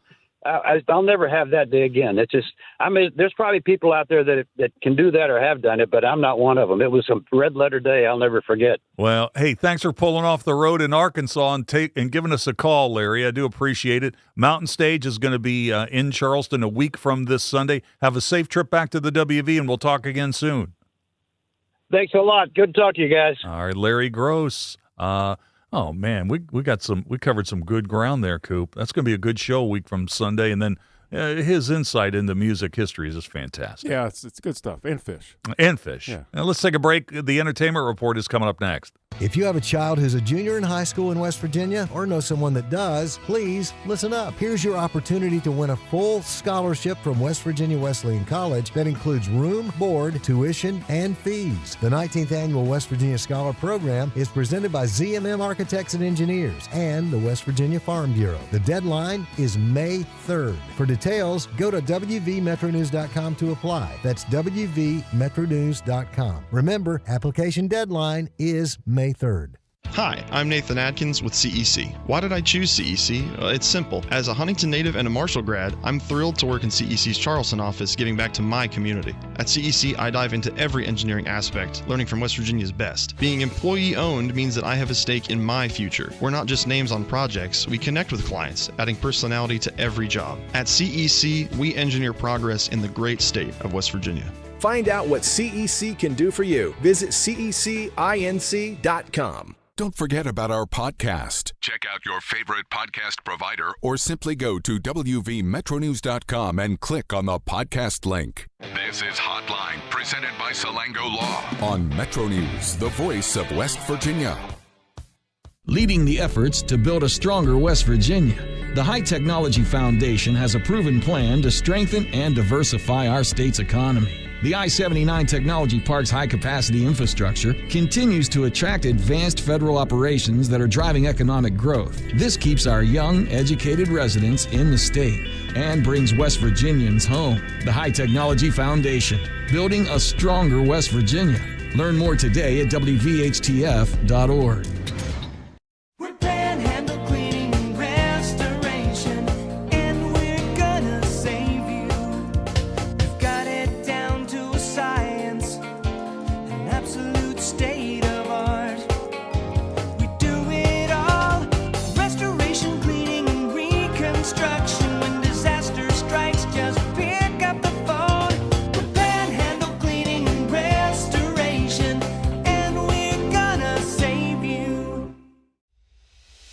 On the next State of Minds.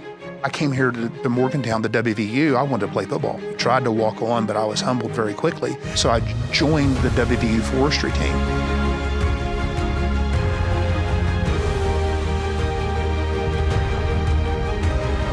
What my father taught me was the importance of hard work and the importance of sweat equity. Sunshine, open roads, and a new Toyota from Dan Cava Toyota World. Lease an all-new Camry for as low as $398 a month. All new Tundras now up to $8,000 off. All new Tacomas now up to $4,500 off or lease as low as $399 a month. $7,500 off the new BZ or 0% financing for 72 months. We've got a Toyota for you at Dan Cava Toyota World in Fairmont. Shop the world. You own a boat because you love spending time on the water. Choose the outboard that allows you to make the most of it. Honda Marine's legendary reliability, ease of maintenance, and powerful performance keep you going strong. And they're all backed by the peace of mind protection of the industry's best limited warranty. Visit your Honda Marine dealer today and find out why it's more than an engine. It's your time on the water.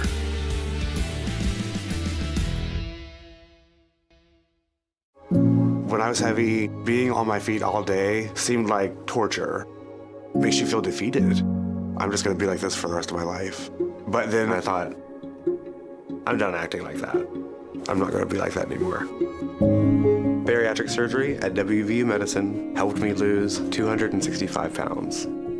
It's always been my goal to have my own place. I want everyone to feel welcome here. I would never have been able to do all these things before without WVU Medicine.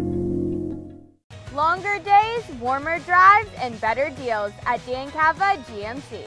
Hit the road in one of our new luxury GMC Acadias. All this and more at Dan Cava GMC in Bridgeport. Shop the world. Download Metro News Television on your iPhone or Android. Search Metro News Television in your app store. Create an account today to get alerts and watch all live and archived content. Download now. .org/win.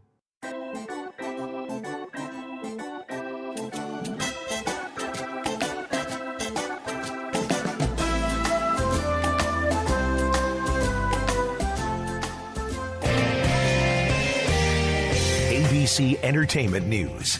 Congratulations to each and every The final batch of presenters for Sunday night's Oscars has been announced. Former Oscar host Jimmy Kimmel is on the list, along with nominees Rose Byrne, Delroy Lindo, and Wagner Moura. Also handing out trophies, Ewan McGregor, Pedro Pascal, Bill Pullman, Channing Tatum, and Sigourney Weaver. The Oscars air live on ABC March 15th at 7 p.m. Eastern Time and stream live on Hulu. The Golden Globes. As for next year's award shows, the 2027 Golden Globes are set for January 10th, and Nikki Glaser will return to host for a third time. Glaser's latest comedy special, Good Girl, premieres on Hulu on April 24th this year. You think it is easy? Nick Jonas and Paul Rudd throw down in the new trailer for the upcoming musical dramedy Power Ballad. In it, the Jonas brother, playing a boy band star, steals a song from a wedding singer, played by Rudd, and uses it to revive his career. The movie's in theaters June 5th. And Rock and Roll Hall of Famer James Taylor is 78 today. Andrea Dresdale, ABC News. Andrea, thank you. This is Metro News, the voice of West Virginia.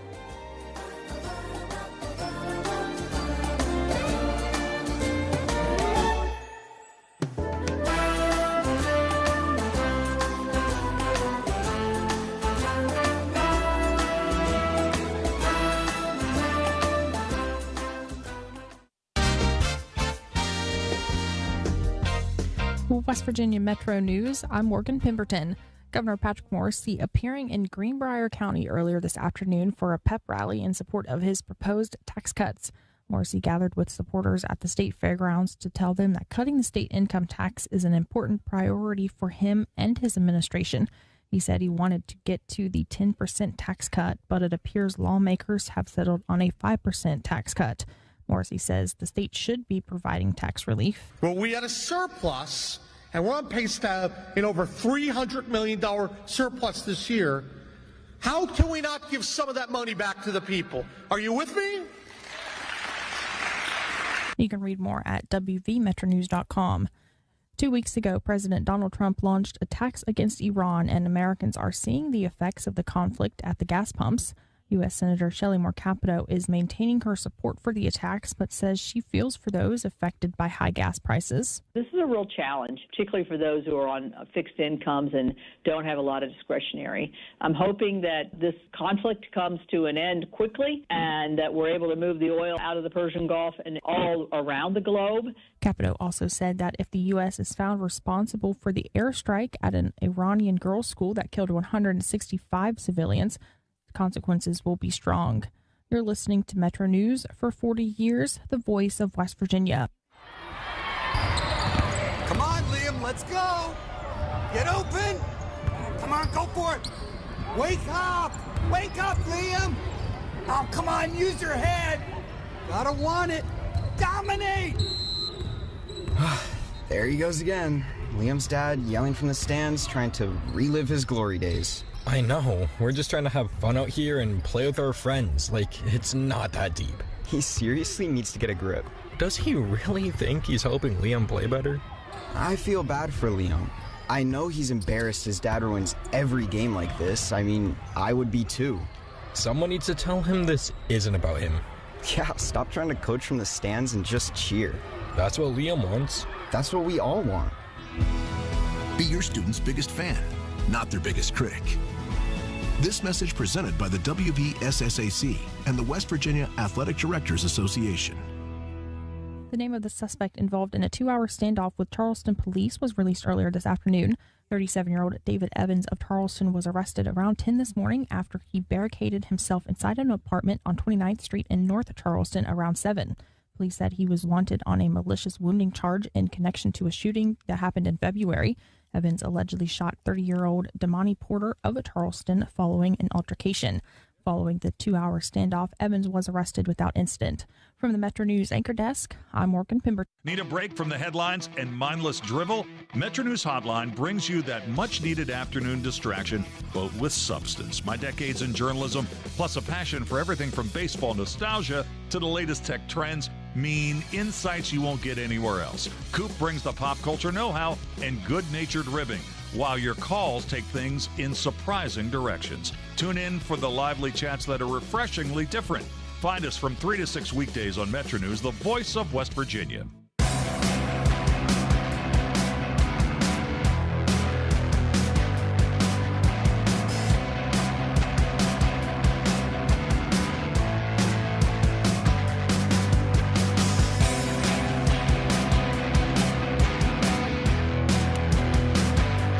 All right, welcome back to the show. 26 minutes till the hour. Metro News Hotline. Coming up at 5 o'clock, Amy Smith from Investors Business Daily will be here. We'll play in or out. That'll be at 5:25. Kevin Kinder, BlueGoldNews.com at 5:33 on the Mountaineers. Oh, and look who's come to pay us a visit. Oh, my goodness. It's me. It's the counselor. Counselor Rusty Webb. It's me. It's Ernest T. Yeah. You know what? Last time I talked to you, you were in the middle of a 3-week vacation in Hawaii. I know. And you look like you're relaxed. You look like you're feeling pretty good. I feel really, really good. You know what the sad part of it was? I had a 4th week, and I just couldn't stay in paradise for 4 weeks. I tell people I go from paradise back to almost heaven. Well, there you go. Hey, man, you got out of there just in time to miss the volcano eruption, right? Did it? The Kali? Yeah, I think we're. I think we're going through that right now, cool. are we? Hey, cool. You know what? Not cool. Just neat, I guess. Hey, you are a champion of women's sports. I am. All right, and obviously you're tied to Marshall University. I am. So the one thing I have to ask you about right now is, what's your take on the lawsuit between the former members of the swimming and diving team and the university? Can you speak to that? Yeah, this is my take. I want to congratulate the West Virginia University women's basketball team on winning the Big 12 conference championship. But I was asking you about Marshall's lawsuit. And I can't talk about it. Okay, well, that's fine. And that's because you're on the board there at Marshall. I am. So I can't talk about it. Well, let's talk a little bit about one of the few times you'll never get an opinion out of me, by the way. I think that's a record, and we've known each other forever. So let's talk about this college sports summit at the White House. Yeah. A couple of weeks ago. Hey, the big power brokers were there, right? All of the president of the NCAA, the commissioners of all the power conferences, including the Big 12. Nick Saban, Urban Meyer, Adam Silver, the commissioner of the NBA, Jimmy Pitaro from ESPN. He basically runs this thing. Randy Levine, the president of the Yankees. But you know who didn't get represented at this thing? I didn't see any student athletes. Isn't there some irony to that? Oh, yeah. And one in his comments, Saban said, I think it was Saban who said, I have not heard one mention of student athlete in all this. It was either him or Urban Meyer, but I thought, how profound, because and we had this same discussion a few weeks ago, right? Yeah, we were, absolutely, whatever we our did. topic was, we mentioned that student athlete hasn't been referenced since NIL started. So I guess the point is, and there were others. Let's see, Tiger Woods was invited, couldn't come. DeChambeau was there. Tim Tebow, those guys were invited, but they couldn't come. I guess the idea was they want to turn the clock back, right? They want to turn the clock back and revamp NIL, and the transfer portal and all that kind of stuff, and make things the way they used to be. In your business, does that work? No, the genie's out of the bottle. But again, I'll say this. I really liked Urban's comments, two things. One is, and everybody, for some reason, everybody uses car dealerships. I don't know why. Maybe because that's where you see the billboards the most. But he said if a car dealer wants to pay an athlete for their name, in recognition, and let them do it. Why does the university have to be involved? Well, the university wants to facilitate that relationship, right? That's the answer. But the legal issue, which is why you bring me onto this panel discussion with two of us on the panel, right? And Coop, when he's not sipping his coffee, right? Is the antitrust impact.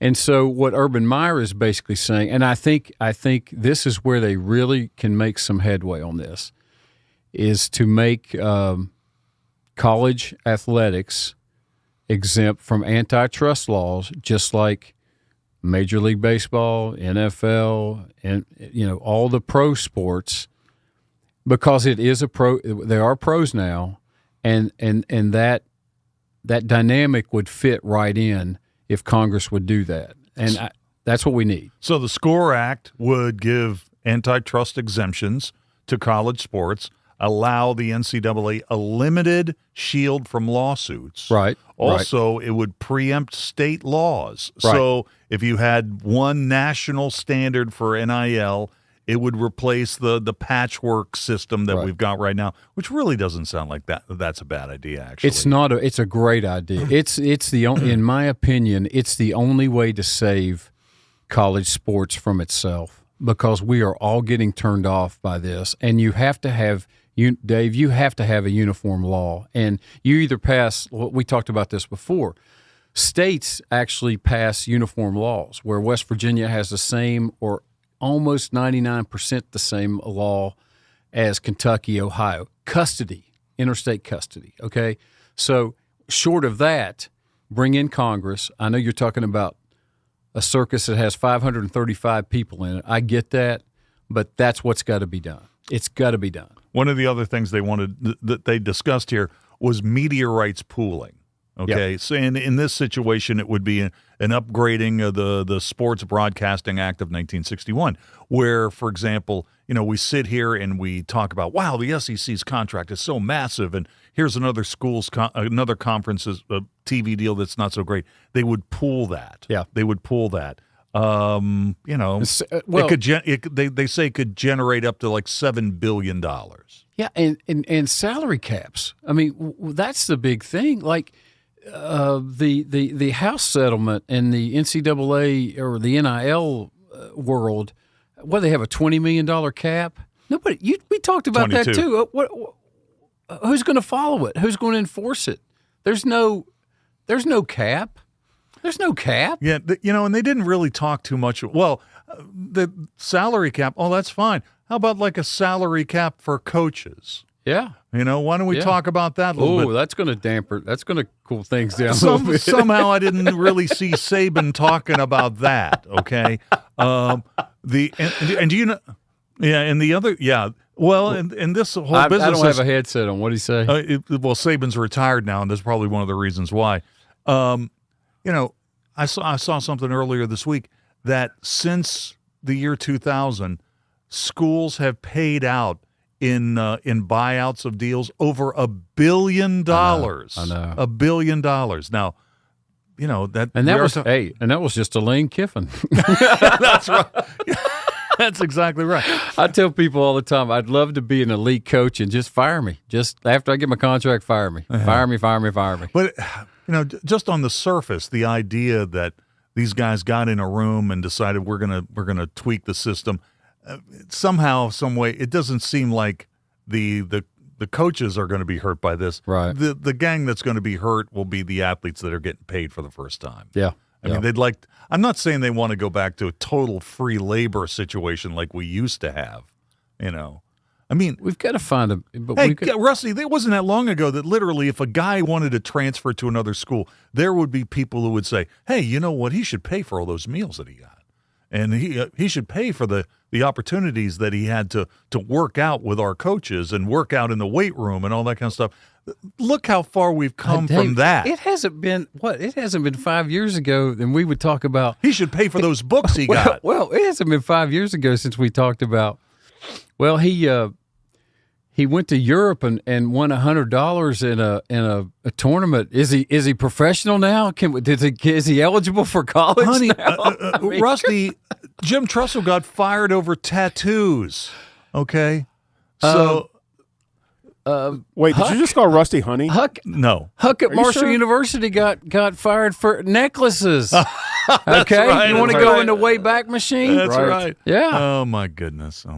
Well, it's good to see you. Good to see you too. It's good to see you and to talk about this issue because it is kind of crazy. I think we all love college sports. We do. We want it to survive. And I also think that fans need to be in a position where we can go to a game and maybe know who the players are. Yeah. Right? I mean, how crazy is it when you have like a senior day and the guys on the team have only been there for like 8 months? What was the statistic on senior day for the basketball teams? It was crazy. What, the number of 5-year guys? Yeah, like 2 per team or something. Two per team? That'd be unbelievable. It was like 2 per conference or something. It was crazy. The number of guys who had spent 5 straight years at the same school could ride in the same van for the whole nation. Well, that's something that Robin brought up.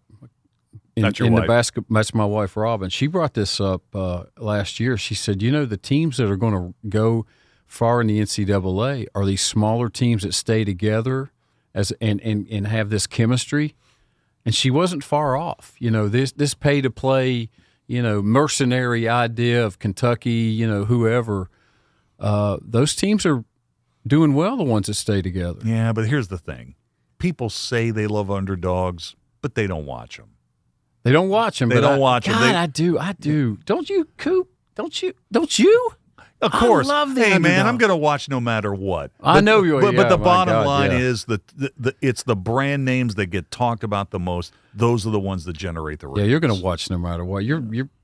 I met him. I think I met him at a middle school championship volleyball game, man. You talk about a guy who watches everything. That's you. That's for sure. You'll be watching. All right. For sure. Hey, well, thanks for coming in. Hey, don't be a stranger. Now you're back in town, man. I know. Well, let's find another legal topic so I can come in. We can start talking about your my tennis tournament. Your next tennis weekend. tournament, Marshall Tennis. Yeah. Yeah. What's going on with that?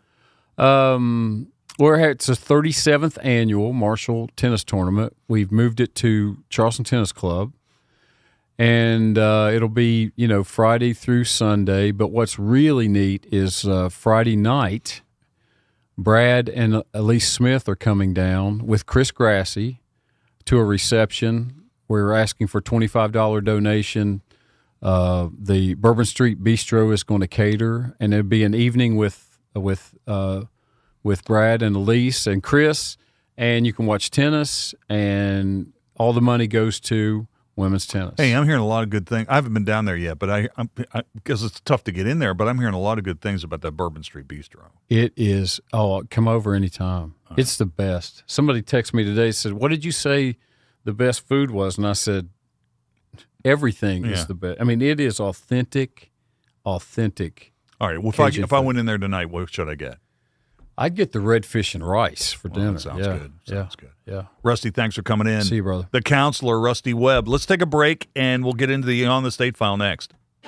Golf Week called Pete Dye Golf Club one of America's best modern courses. Golf Digest recently called Pete Dye one of America's 100 greatest courses, and Pete Dye calls it 18 of the most exciting and memorable holes I've ever built on one course. Pete Dye Golf Club invites you to join the only course named after the legendary designer himself. National, corporate, and local memberships available now for a limited time. Visit PeteDye.com to learn more. Come play where the Mountaineers play at Pete Dye Golf Club.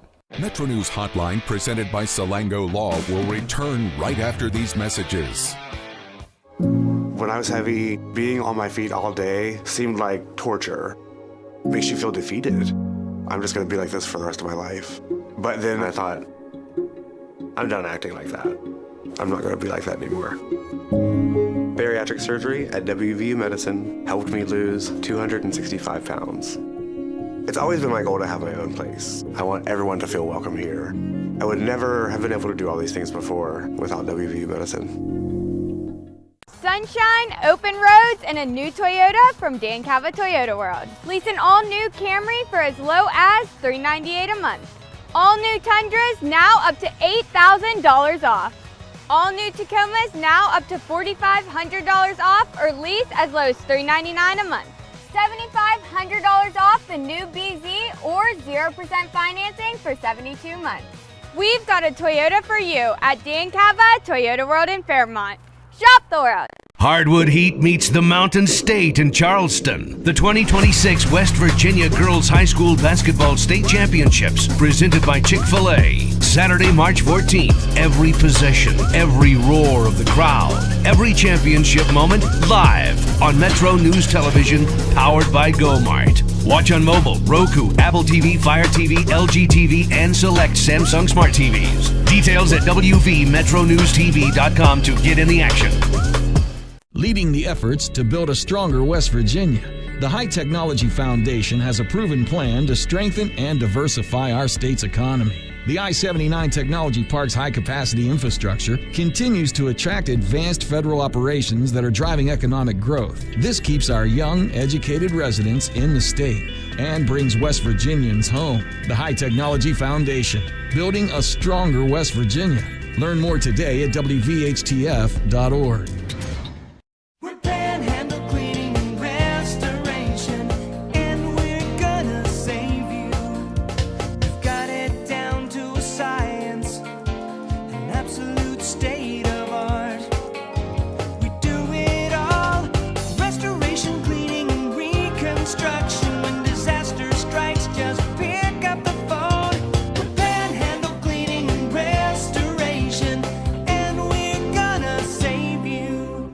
It all comes down to this in Charleston. The 2026 West Virginia Boys High School Basketball State Championships, presented by Chick-fil-A.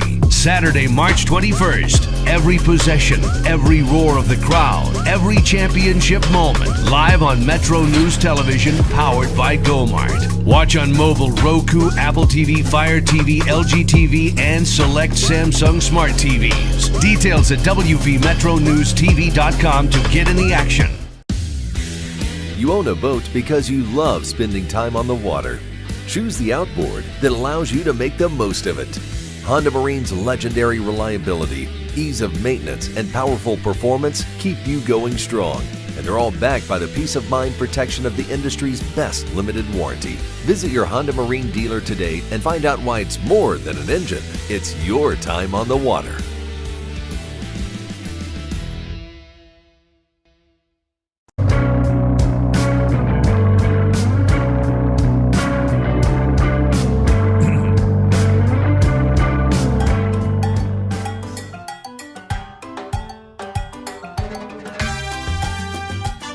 All right, welcome back to the show. Always a lot of fun when the counselor, Rusty Webb, drops by. That was a lot of fun. All right, let's move on, and it's time to open up the On the State file. We'll start with the birthdays. We'll start with the sports birthdays. Steve Levy from ESPN, 61. Awesome, good baseball birthdays. Steve Finley, 61 years old. Raul Mondesi, 55 years old. Darryl Strawberry having a birthday today. Straw is 64 years old, 8-time All-Star, one of the best Mets ever. But you know what? I went into the files, and I found one of his home runs for the Giants. Here's a grand slam off Pedro at Olympic Stadium in 1994.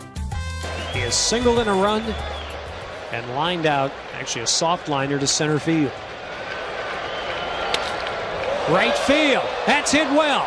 Alou going back, and it is gone. A grand slam for Darryl Strawberry, and the Giants lead 7-1.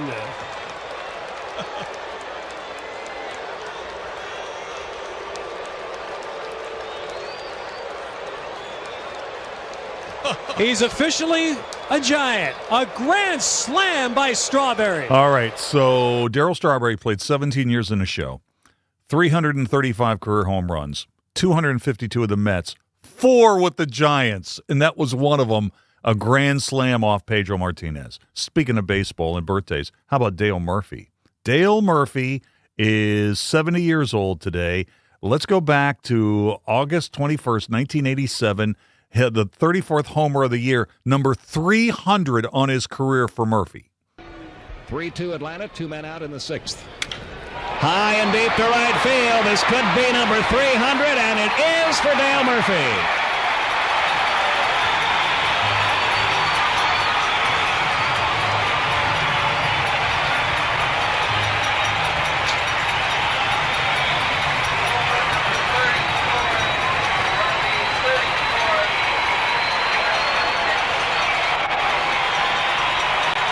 There you go for Murphy, number 300 in his career on this date. All right, let's take another look at number 3. On this date in 1987, Dale Murphy's 70 years old. He hit 398 home runs in his career. That was number 300. On this date, speaking of milestones, how about this? Let's go back to 1966. In hockey, Bobby Hull, 51st goal of the season, sets an NHL record at the time. Now then, Bobby Hull from his own blue line. The Golden Jet driving at center and on the Ranger defense. Getting set. He may pass or shoot. He drives one.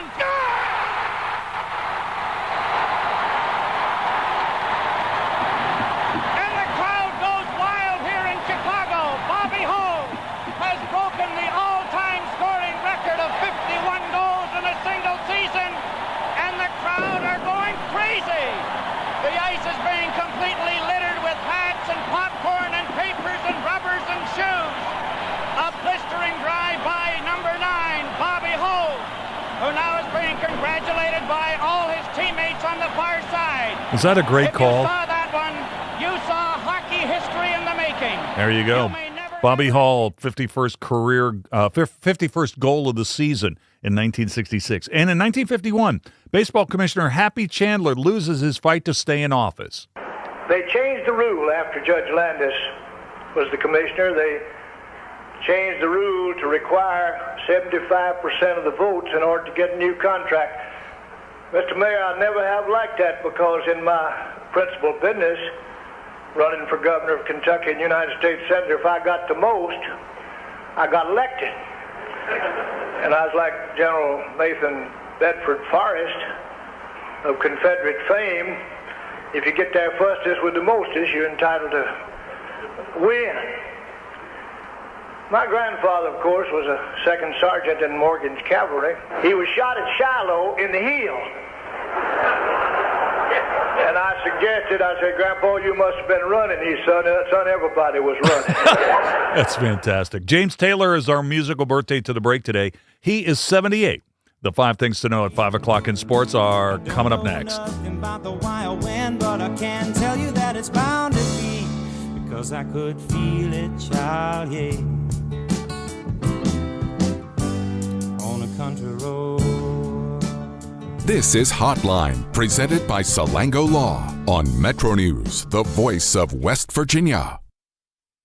sunshine, open roads, and a new Toyota from Dan Cava Toyota World. Lease an all-new Camry for as low as $398 a month. All new Tundras now up to $8,000 off. All new Tacomas now up to $4,500 off or lease as low as $399 a month. $7,500 off the new BZ or 0% financing for 72 months. We've got a Toyota for you at Dan Cava Toyota World in Fairmont. Shop the world. On the next State of Minds. I came here to Morgantown, the WVU. I wanted to play football. Tried to walk on, but I was humbled very quickly. So I joined the WVU forestry team.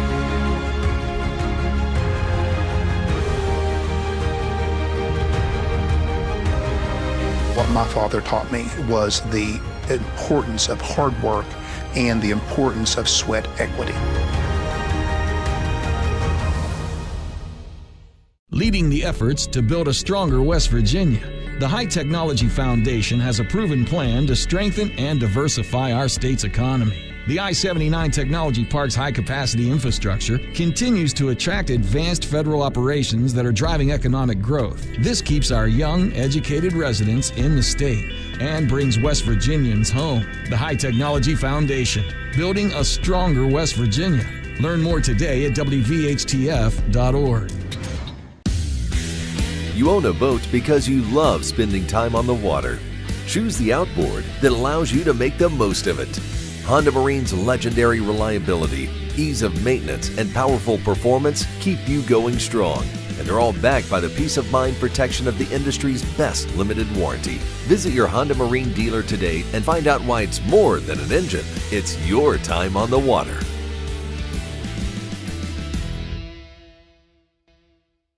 Longer days, warmer drives, and better deals at Dan Cava GMC. Hit the road in one of our new luxury GMC Acadias. Take your pick from our massive selection. Now up to $5,500 off select new Acadias and 3.9% for 60 months. The great deals continue with our large selection of quality pre-owned vehicles. All this and more at Dan Cava GMC in Bridgeport. Shop the world. When I was heavy, being on my feet all day seemed like torture. Makes you feel defeated. I'm just gonna be like this for the rest of my life. But then I thought, I'm done acting like that. I'm not gonna be like that anymore. Bariatric surgery at WVU Medicine helped me lose 265 pounds. It's always been my goal to have my own place. I want everyone to feel welcome here. I would never have been able to do all these things before without WVU Medicine. Hardwood Heat meets the Mountain State in Charleston. The 2026 West Virginia Girls High School Basketball State Championships, presented by Chick-fil-A. Saturday, March 14th. Every possession, every roar of the crowd, every championship moment live on Metro News Television, powered by GoMart. Watch on mobile, Roku, Apple TV, Fire TV, LG TV, and select Samsung Smart TVs. Details at WVMetroNewsTV.com to get in the action.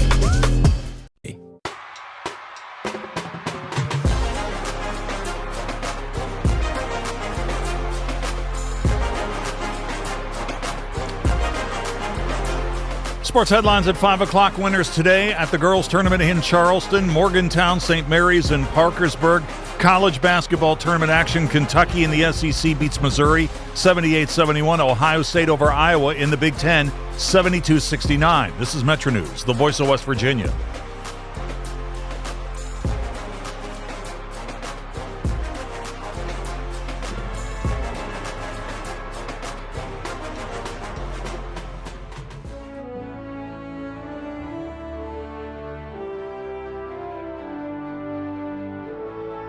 Hoppy Kercheval, 5:55 a.m. How early did you get in that day, by the way? Probably 3:30. How long did you do sign-on shift? I signed on like 7 years. Not all. 6 days a week for 7 years. Lightweight. I know. Couldn't do it now. Now when I wake up at 3:30 is to go to the bathroom. And go back to bed. Welcome to the 2 o'clock hour, Metro News Midday, powered by Salango Law. Visit salangolaw.com. on a Wednesday, and I apologize because Stephanie Pauly is our producer, one of the producers of the show, and normally she has everything. We have a thing we call the run sheet, when we have who we're calling and what we're doing and so on. And so, and Stephanie, I don't even know whether you know this, I did the run sheet today, and I put the wrong date on. I put 2025 on it, because how many of us in modern day actually write the date out anymore? I mean, you did it when you were in school, you did it back when people wrote checks and whatever. This may have been the first day that I have written the date down, and I was responsible for putting together the sheet. And my co-host, the lovely and talented AB, starts the show by saying January 24th, 2025, because she read it directly off the sheet. And it is indeed the year of our Lord, 2026. Oh, yeah, he did find something out. Something, you're related to Thomas Jefferson? Well, no, I'm not related to Thomas Jefferson, but I am related to Samuel Kercheval, who was a historian.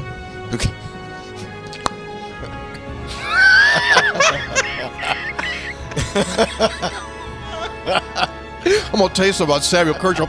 Him and Jefferson out smoking corn silk. Kercheval told him, Thomas, I don't know about this country. I want to start again. He could. So I don't have a monitor here, so I really can't see what happens at the beginning of the show. Mm-hmm. So at what point do I pop up? When the music starts and Mr. Announcer comes on? Yeah. So they see all the little panic things that I do that I'm still in the process of setting up? Yes. They see you shuffle about uncomfortably. They see you blow the dust off your headphones. They see you put in like 2 cough drops at the same time. Oh, yeah. I don't do 2 at the same time. Yeah. Okay. All right. I don't know that. I should probably... Now, these shows are archived, right? So I can go back and watch them. Yes. So I could live this show in real time and then go home and, when I say something to Linda like, hey, did you hear when I did this? And I don't watch it. Well, let's get in front of the TV and watch me do it again for 3 straight hours. Yes, it's archived just like the audio podcast. Ah, that's right. And see, this is the thing that gets the NCAA in trouble. Excuse me. When it goes to court here, is there a clock or not? Greg, we talk about the clock all the time. Mm-hmm. If he began in 2019, the clock should have run out, whether he's played the 4 years or not. And that's part of the argument, because some guys go right through the clock, right? TJ Finley, we've mentioned many times on this show. 7th team coming up this year. He's playing for Incarnate Word.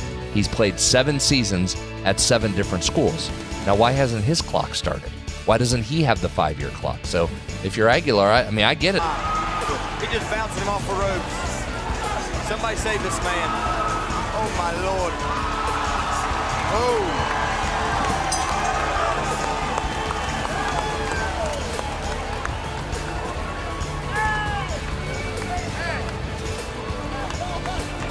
Very nice, very nice. He hit him with everything he didn't want. Yeah.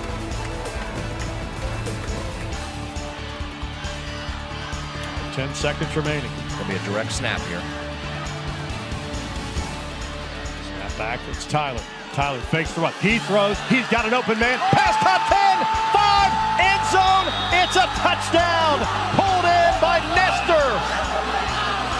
3 seconds left.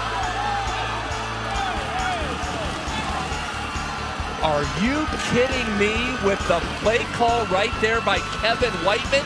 Again, forget the game-winning field goal. Whiteman says, we're going to try and win this thing right now. The direct snap to Tyler sucked everybody up. And Nestor slips behind. What an unbelievable gutsy play call, and then perfect execution by these Falcons. Things aren't always going to be great. And sometimes, you can work really, really hard and it's still not great. You're still not successful. But, if you continue to do it, one way or another, things are going to be work out. You're going to be successful. And it may not be in the world's eyes, but,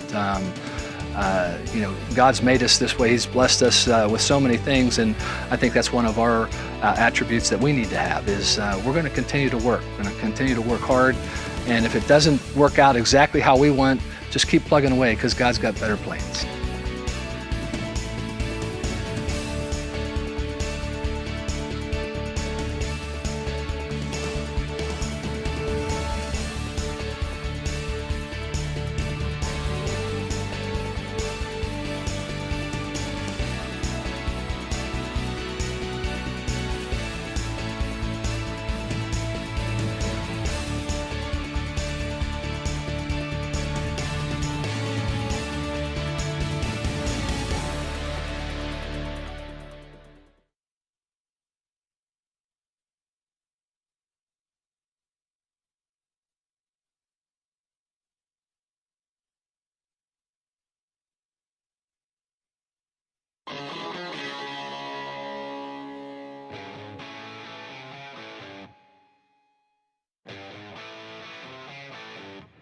This is Metro News Hotline, presented by Salango Law. Metro News Hotline is a 3-hour audio tour navigating the world of sports, news, entertainment, tech, and more from a Mountain State point of view. Hotline is a no politics zone. You can join the conversation. Text the show at 304-825-5304. 304-TALK-304. Here's the host for Metro News Hotline, Dave Weekley. All right, welcome back to the show. It is 5:06 in West Virginia, and it's time to start the third and final hour of our program today, Metro News Hotline. A lot of good stuff for you coming up in this particular hour, and we'll start with a quick reset of our question of the day. Then Amy Smith from Investors Business Daily. She spent 15 years there. She's a veteran follower of the stock market. So, we give you the stock market report every day at 4 o'clock where we talk about the Dow, the S&P 500, NASDAQ, then get into the energy prices, stocks related to West Virginia that are moving up or down. We do that. But every Thursday at 5 o'clock, we like to just wedge out a couple of minutes for you to get an opportunity to get Amy Smith to take a look at your individual stocks. So if you've got a stock now I've got a list, okay? I've got stocks I want to talk to Amy about until the cows come home. But I'm really more interested in what you, the listener, want Amy to talk about. So send me a couple of your suggestions or just a comment on the financial markets. And this has been a kind of a rough week, obviously. We're starting to retest some of the lows from late 2025 right now. So send me your list or individual stocks or comments about the financial markets. The text line here is 304-TALK-304, 304-825-5304. You can send it to me on X as well. I'm at Weekley, W-E-E-K-L-E-Y, one word, 3 E's, W-E-E-K-L-E-Y. We'll do that in just a minute. A little bit later on in this half hour, we'll play in or out. That'll be at 5:25. 5:33 this afternoon, Kevin Kinder, BlueGoldNews.com. He was embedded with the Mountaineer men and women, the women's basketball team and the men's team for the Mountaineers at the Big 12 tournament. So we'll get his take on what's going on in Kansas City. West Virginia women win the big tournament, the Big 12 tournament championship. The men bounced out last night after losing by 20 to BYU. So we'll talk to Kevin Kinder about that. That'll be at 5:33. Also, we're starting to wind down the last week of the West Virginia legislature. Jeff Jenkins will be by around 5:40-ish with the latest edition of the Capitol Report. And by the way, when the session ends, the Capitol Report will actually go on for a while. We'll have a recap every day next week. So that we've got a few more Capitol Reports to get through before we put that away for a while. And then we'll get more of your responses to our question of the day. And today's question has to do with Mountaineer basketball. You know, West Virginia beat BYU less than 2 weeks ago at the Hope Coliseum. And last night, you kind of felt like the potential was there to maybe beat BYU. It was a 5-point game, 45-40. There were times where West Virginia pulled to within 3. They ended up losing the game by 20 points last night. So West Virginia is out of the picture as far as the NCAA is concerned. But the season may not be over. In fact, I got a couple of scenarios I want to talk to you folks about a little bit later on in this hour. But here's the question of the day, and it is sponsored by Salango Law.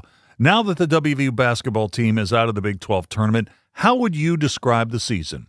And what are reasonable annual expectations for WVU basketball right now? That's the question. And now that the WVU basketball team is out of the Big 12 tournament, how would you describe the season? And what are reasonable annual expectations for the WVU basketball program right now? I want to get into a little bit of that. We will do that a little bit later on in this particular hour. All right, but you know what? Let's get Amy Smith in here to talk about what's going on in the financial markets. Amy Smith is in California now, but she grew up in West Virginia, grew up in the Elkins area, and she is the shining pride of Randolph County, and she joins us every Thursday at 5 to talk about the markets. Amy, how you doing today? Thanks for coming on the show, first of all.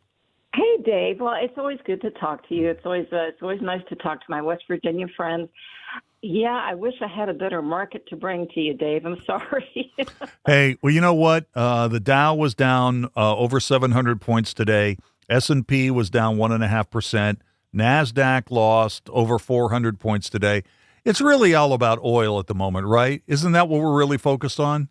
Yeah, the market doesn't like uncertainty. Iran said that they're going to keep the Strait of Hormuz shut. That's number one. U.S. Navy's not ready to escort the oil tankers yet. Maybe we can do this by the end of the month. It's gas, but we've also got, this is a hub for fertilizer production and exports. So any disruption in those means there's, maybe higher global food prices. Technically we're below the 50-day moving average. We had a spike in the VIX, which is the volatility index. And yeah, ultimately, I think, the market just does not like anything uncertain. We don't know when is this going to be resolved. It will be at some point. And oil will come down again. I think it's just, we don't know. Is that a couple months from now? Is it next month? Or, we have no idea. So it's the uncertainty that's really hitting the market. You know what? Somebody's always making money somewhere. And one of the few places to hide today was fertilizer stocks. And Dow's having a moment. So let's take a look at the chart of Dow, DOW. They were prevalent in the Kanawha Valley for decades. Is it too late to invest in Dow? Dow was up about 9% today. Well, I'll tell you, it did come out of this little sort of a cup formation. It did look very strong today. It went up on high volume. It was up about 9%. I think it still looks pretty strong here. I think this is one area. And you're right, CF Industries was another one. You were talking about the fertilizers. That one really gapped up today, 13%. And then NTR is another fertilizer that was up today. So you're right, those were the places to be. Those were the strong points in the market. Yeah, I think most people know where all the bad news is. Let's just try to find a little bit of good news. Here, I'll give you another one. How about Kroger? Kroger has made an all-time high today. It was up 3.8%. Gained $2.77, closing just shy of $75 a share. KR is the symbol. When you take a look at the chart of Kroger here, what do you think? Well, it certainly is having a day today. It had a little bit of volatility here, but I think that, because everybody needs food, and this is going to be one of those areas where, the institutions will go and look for something that, we're going to continue to buy food no matter what. So I think Kroger does look strong here. All right. Well, the big integrated oils, that's been the place to be. Of course, when something happens good in the Middle East, there's a chance that those big names are going to sell off. I mean, Chevron today is making an all-time high. Exxon's been on a roll. I mean, it's been nearly up to about $160 a share. Where did it close today? Exxon was up today almost $2 and closed at 153.5. How do you feel about those names? Well, of course, right now, that's the place to be. You could also look at the ETF that's called the USO, and that one's just been marching higher and higher. You're right. The integrated oils look good. They look strong. When this does get resolved, now you'll see a big pullback on these names. So they've gone up. But when, the price of gas comes down and everything, those stocks will pull back as well. Yeah. As I said, there were very few places where you could go to hide today. And as we've moved into 2026 for a couple of months here, it seems like the place to be has been more in the value plays, the dividend plays. Well, what about the phone stocks here? Is that kind of a good place to go and hide for a while to maybe take that rich dividend at Verizon or AT&T and just wait this thing out? I mean, that is one option. Verizon has actually been acting pretty strong. It's right here around the $50 level. They reported earnings. They had an earnings surprise. This was on January 30th. The stock has moved, Dave, here from January the 30th. Let me see here. It was around 39 and, all the way up to 50. And they do have a dividend play. That is, if you really just want to park some money somewhere, that's not a bad thing. It's a 5.5% dividend. But in a market like this, it's okay to just sit back and just let everything settle. All right. Yeah, I want to get to the text here in a minute, but I wanted to ask you specifically about Adobe. So Adobe reported after the bell, and Adobe did not do well. The stock is down almost $20 after being down almost $4 in regular trading. So it's got about a 10% haircut here. I mean, the market pros and investors just really don't like this stock, and one of the reasons is, Adobe wants to charge people for things that they think maybe they can do better off at AI. I don't think really people are looking at the numbers on Adobe. They just don't like the story here. Yeah, I think the story's bad. Unfortunately, this stock was way, way, way down. It's gone down basically all year, Dave. I mean, it's just been lower and lower and lower. It's not investable. There's no good news. As you say, the earnings reaction was not good at all after the close. I think it's probably going to go down even more tomorrow would be my guess. It's a story that this particular group. Also, you got to take a look at the computer software group. It's really low, 193 out of 197. That's a very, very low group. So, any of the former group that we call the Mag 7 that you like here? What's your take on something like Microsoft, which has been hit pretty hard? Well, you know what? I think there's a couple things we can take a look at with Microsoft, and I think one, it's been beaten down maybe a little bit too much. First of all, they have one of the highest quality companies in the market for a couple of reasons. They're right in the center of the AI revolution. They have a partnership with OpenAI, the integration of AI across their entire ecosystem.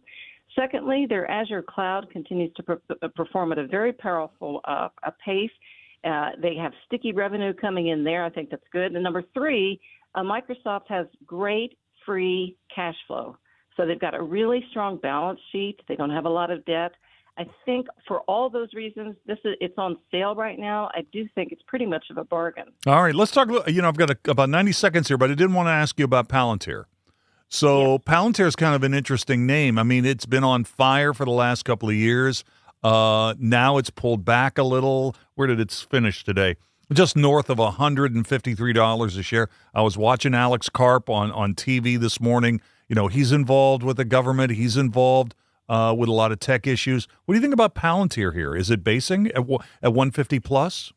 Yeah, I think this is another one. So they're in the middle of the operational AI, and that means that it helps governments and corporations actually use their data to make real-time decisions, not just analyze it. We've got platforms like Foundry for commercial use. We've got Gotham, which is government use. The second thing is they have relationships with government and defense agencies, including the U.S. military. So that's another thing, also another sticky revenue stream. And third, they have explosive growth on the commercial side. They have tools, AI tools that we can use for efficiency, productivity, and decision-making. So you put that all together, I also think Palantir has just been beaten down too much, and I do think there's opportunities with these. Well, one of the things about Palantir is, when the stock had a parabolic spike up, the PE on this thing was just out of sight, and it was very difficult to step in and buy it. It was. It's so funny, though. In Bill O'Neill's book, my boss, he's no longer with us, but he wrote the book, How to Make Money in Stocks, and he's told us over and over again that PE ratios in very successful companies are traditionally very high. So I kind of discount that. I say if I see a high PE ratio, I'm saying, oh, yeah, that's great. That's usually what the big winners have. Yeah, that's right. I mean, if you want to get stocks that have growth, you're going to have to pay a premium for them. That's right. That's right. And all of your big growth names over the years pretty much have high PEs. All right, got to leave it there. Amy, thanks for jumping on with us today. I tell you what, I need a little hand-holding today. I'm glad you were there for me. I'll try to do better next week, Dave. You have a good one. Amy Smith, talking about the financial markets. We do this every Thursday at the top of the 5. Let's take a quick break. We'll come back and play In or Out in just a moment. Worried about paying for college? Metro News is proud to present the 19th Annual West Virginia Scholar Program, where one high school junior in West Virginia will win a full scholarship to West Virginia Wesleyan College, including room, board, tuition, and fees. For details, go to WVMetroNews.com and click the Apply Now button. Deadline is May 3rd. The 2026 West Virginia Scholar Program, presented by Greer Industries and the West Virginia Hospital Association. Go to WVMetroNews.com and apply today by May 3rd. Hi, I'm Matt Bainbridge. I'm a principal with CEC and the survey practice lead in West Virginia. My journey with CEC started as a staff consultant in 2014. From surveys to well-pad design, CEC has nurtured my growth. In 2015, they empowered me to build a remote sensing group, providing the resources to get the job done. The best part is with CEC's support, my career and retirement plans are secure. At CEC, we engineer progress in the great state of West Virginia. Find out what CEC can do for you. Visit CECinc.com. Hotline with Dave Weekly will return on Metro News, the voice of West Virginia. Leading the efforts to build a stronger West Virginia, the High Technology Foundation has a proven plan to strengthen and diversify our state's economy. The I-79 Technology Park's high-capacity infrastructure continues to attract advanced federal operations that are driving economic growth. This keeps our young, educated residents in the state and brings West Virginians home. The High Technology Foundation, building a stronger West Virginia. Learn more today at WVHTF.org.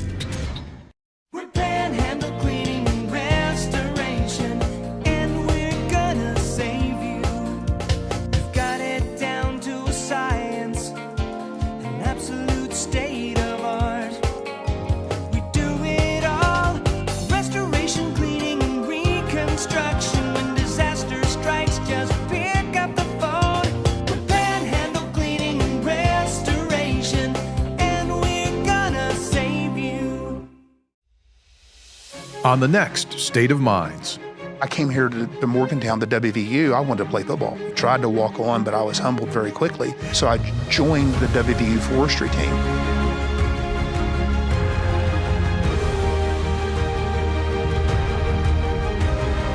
What my father taught me was the importance of hard work and the importance of sweat equity.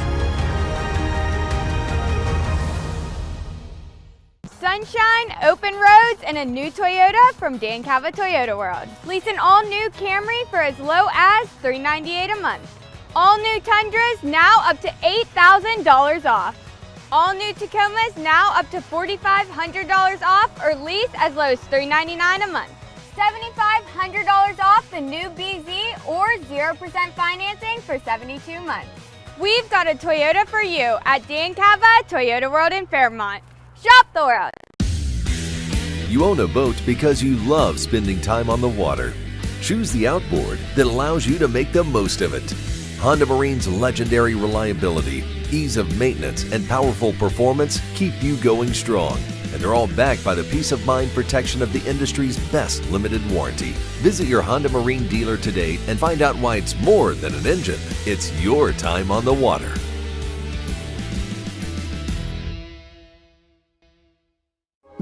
When I was heavy, being on my feet all day seemed like torture. It makes you feel defeated. I'm just going to be like this for the rest of my life. But then I thought, I'm done acting like that. I'm not going to be like that anymore. Bariatric surgery at WVU Medicine helped me lose 265 pounds. It's always been my goal to have my own place. I want everyone to feel welcome here. I would never have been able to do all these things before without WVU Medicine. Longer days, warmer drives, and better deals at Dan Cava GMC. Hit the road in one of our new luxury GMC Acadias. All this and more at Dan Cava GMC in Bridgeport. Shop the world. Download Metro News Television on your iPhone or Android. Search Metro News Television in your app store. Create an account today to get alerts and watch all live and archived content. Download now. Touchdown!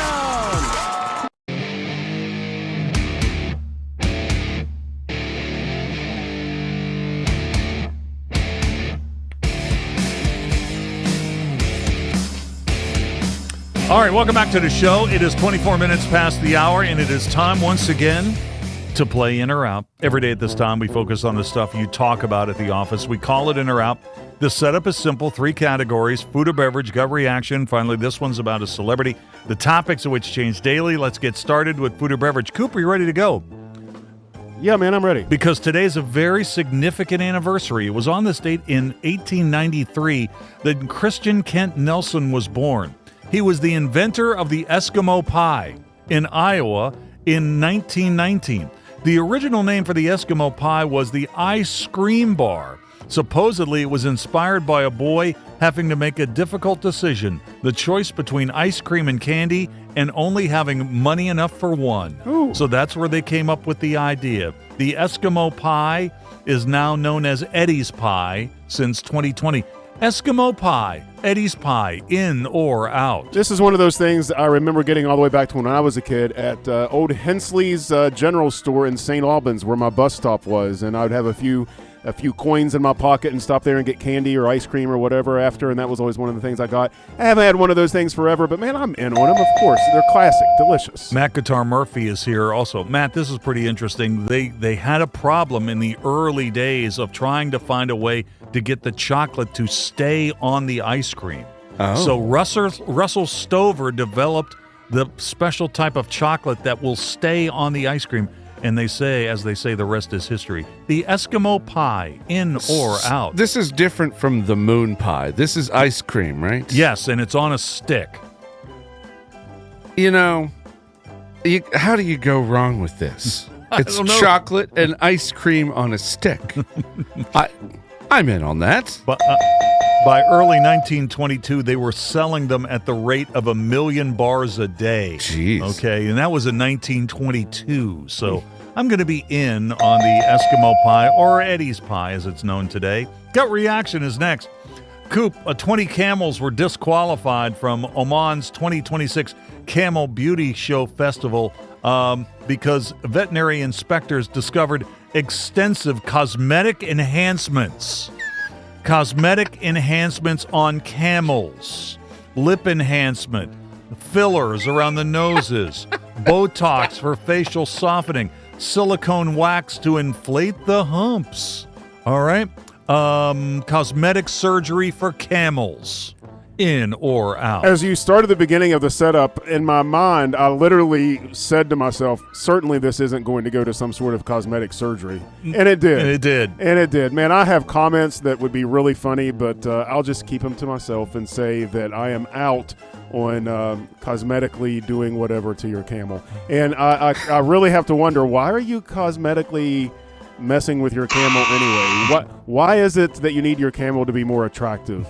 I mean, are these meeting human beauty standards or camel beauty standards? Because lip filler sounds an awful lot like human beauty standards. I'm just saying, why are you needing to mess with that camel?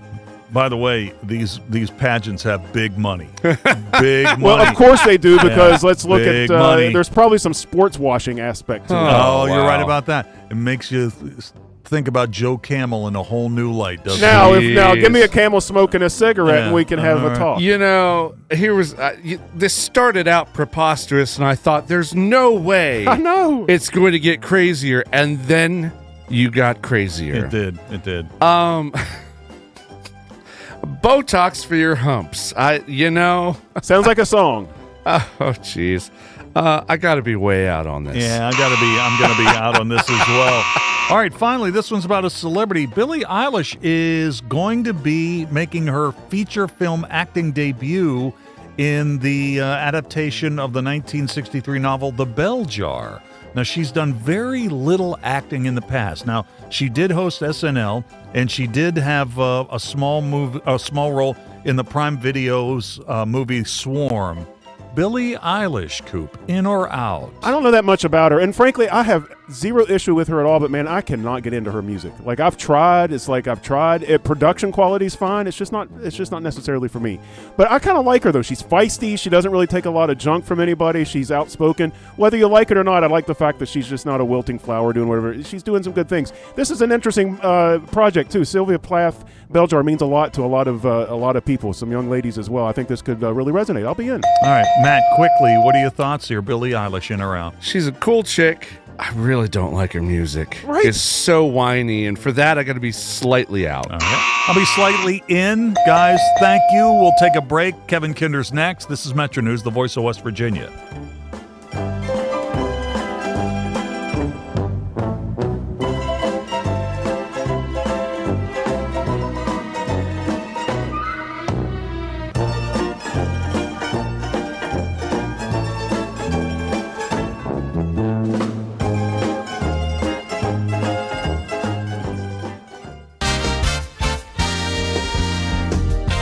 West Virginia Metro News, I'm Morgan Pemberton.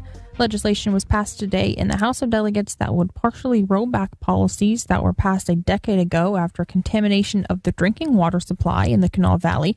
The measure, which passed the Senate last week, relates generally to above-ground storage tanks.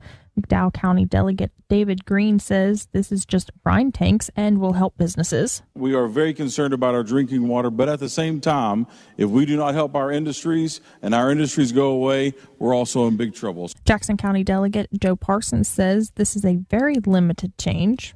I don't like this bill because I don't think it helps our small producers enough. However, correct me if I'm wrong, we're regulating the tanks that have brine only. And senators today have made more changes to legislation that aims to make changes to the school aid formula. The Senate Finance Committee today changed what the House of Delegates had changed about the bill when they passed it. Committee Chair Amy Nicole Grady says the school funding formula needs a lot of discussion before the next regular session. I hope that the governor's office is listening and saying, yes, we need to make sure we have members from the Senate, members from the House, members from the governor's office, and we're all working towards the same goal, rowing our boat in the same direction. You can read more at wvmetronews.com. You're listening to Metro News for 40 years, the voice of West Virginia. Come on, Liam, let's go. Get open! Come on, go for it! Wake up! Wake up, Liam! Oh, come on, use your head! Gotta want it! Dominate! There he goes again. Liam's dad yelling from the stands, trying to relive his glory days. I know. We're just trying to have fun out here and play with our friends. Like, it's not that deep. He seriously needs to get a grip. Does he really think he's helping Liam play better? I feel bad for Liam. I know he's embarrassed his dad ruins every game like this. I mean, I would be too. Someone needs to tell him this isn't about him. Yeah, stop trying to coach from the stands and just cheer. That's what Liam wants. That's what we all want. Be your student's biggest fan, not their biggest critic. This message presented by the WVSSAC and the West Virginia Athletic Directors Association. Governor Patrick Morrisey was in Greenbrier County earlier this afternoon. He attended a pep rally in support of his proposed tax cuts. He says that it appears the 5% tax cut is as good as they are getting this year. I've proposed a 10% across-the-board income tax cut. The Senate gave that to me. The House had 0. I think the final budget looks to leave for 5. So what I want to say to folks is thank you for the 5, and we're going to be able to keep coming back to get to the 10. From the Metro News Anchor Desk, I'm Morgan Pemberton. Anyone can choose to make a difference. You can help people succeed, rebuild after disasters, protect the environment, or feed the hungry. Not only will you make a difference for others, but for yourself. You can earn money for college, learn career skills, and make friendships that last a lifetime. Make a difference. Choose your future. Choose AmeriCorps.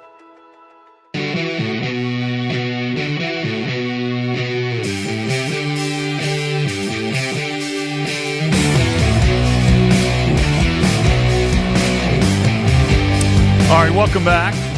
26 minutes till the hour. Kevin Kinder, BlueGoldNews.com. In just a minute. Let me just quickly tell you that we are like seconds away from the tip-off of the first game of 3 games tonight at the girls' state tournament here in Charleston. George Washington, the number 1 seed in Quad A. Taking on Washington in just a matter of moments. Metro News is your home for all the action. Wanted to double back and just give you the list of the winners from earlier today because we really had some outstanding games, some really close games. Morgantown was the winner over Cabell Midland earlier today, 56-42. St. Mary's knocked off the number 2 seed, Tug Valley, in 52-50, and Parkersburg and University. And that was a tremendous game. University made a late run, got into the lead briefly, but Parkersburg wins the game 71-70 in OT. GW and Washington about to start. Gilmer County and Ritchie County coming at 7:15, and Martinsburg and Parkersburg South, they will be the late game. Spring training baseball today. Pirates and the Braves, they will have first pitch in about a half an hour, 9 o'clock tonight out in Arizona. The Reds will be taking on the Dodgers, and the Reds making it known today that lefty reliever Caleb Ferguson is going to start the season on the injured list due to an oblique injury. Our question of the day has to do with Mountaineer basketball. Question of the day sponsored by Salango Law. Now that the WVU basketball team is out of the Big 12 tournament, how would you describe the season? And what are reasonable annual expectations for WVU basketball? We've had a lot of response to this. We'll get into more of those in a minute. Question of the day again. Now that the WVU basketball team's out of the Big 12 tournament, how would you describe the season? And what are reasonable annual expectations for WVU basketball's program right now? Kevin Kinder, BlueGoldNews.com joins me. He's in Columbus right now. Hey, man, planes, trains, and automobiles. When did you get out of Kansas City? Kevin, did we lose him? I believe we lost the boy. I think we may have. I think we lost the boy. Let me call him back. Yeah, call him back. And we've also had a swap at producer. So Coop's flown the coop, and Matt Guitar Murphy's going to land the plane here. So we'll get Kevin back on. Hey, you know what though? That gives me a chance to double back and take a look at some of these responses to our question of the day. So question of the day. After WVU basketball got knocked out of the Big 12 tournament last night, how would you describe the season? What are reasonable annual expectations for the WVU basketball program? Okay. Jennings says, Dave, honestly, I had WVU winning between 15 and 17 games with a new coach and players. Could have exceeded expectations with wins over Clemson, Ohio State, Wake, Baylor, Utah, and Kansas State. I think the future's bright. WVU will be back in the tournament next year. Now we've got Kevin Kinder. He's back with us. He's in Columbus. Kevin, what are you doing in Columbus? Here for the NCAA Rice Bowl National Championships tomorrow on Saturday. Sweet. West Virginia, winner of 8 teams, going for the title. That would be WVU's 21st, if it could manage to pull it off. Wow. Who is favored? Wow, that's a tough one. It is really tight this year. West Virginia is the 4th seed, and that's not from voting. They averaged your scores that you shot at 3 different venues, plus a qualifying score, which is, you shoot at the end of the year to seed you. But, West Virginia, Kentucky, TCU, all within a couple of points of each other. Memphis is improving. Navy's in there. It should be a really good competition. All right, that sounds good. Yeah, I want to ask you about what happened in the Big 12 tournament in Kansas City, the women winning the tournament. They'll find out their destination for the NCAAs. That will be coming out on Sunday night. The men getting bounced by BYU yesterday by 20 points after they got a bye in the first round. They were the 7th seed. They lost to the 10 seed BYU. Most of the fan base has been reacting negatively to the court. You were on it. You did some video of it early. What's your take on that? What's your take on the court now that you've seen it for a while? Aesthetically, it's really nice, although I don't think they have taken good enough advantage of it. I don't think they wanted it to be a huge distraction, so they downplayed it a little bit, but you could see it like ramping things up through the week. And then they kind of repeated that pattern, starting out with the men, adding some graphic touches and flourishes with like team nicknames and things like that. So aesthetically, they pulled it off. I think it was all good. What did you think about? Functionally, I just don't think it's there yet. Okay. I don't think that it is good enough for footing. West Virginia's women had a terrible time with the footing in the first game. Next 2 games, you learned a little bit more. A few of them swapped footwear. I think both of those things helped some, but you saw a couple of things at critical places. West Virginia had at what was for it a critical point where one of its players fell down, and it allowed a BYU player to get open for a bucket. And I know, they lost by 20, but that, overall that game was pretty competitive. West Virginia was right there within 5 or 6 points, down to about the 5 or 6 minute mark. And, and there was a player hurt today too, in a Big 12 game. So I just don't think it's there yet. Were you surprised with the result of the game last night? Because I frankly was. I thought West Virginia was going to win that game. No, I wasn't, just because WVU doesn't have anybody that can physically compete with a player like Gabanza, and they started their other big kid, and he played a lot. They played teams that West Virginia just couldn't physically match up to. And I know West Virginia finished 7th, but remember that was like a 5-way tie.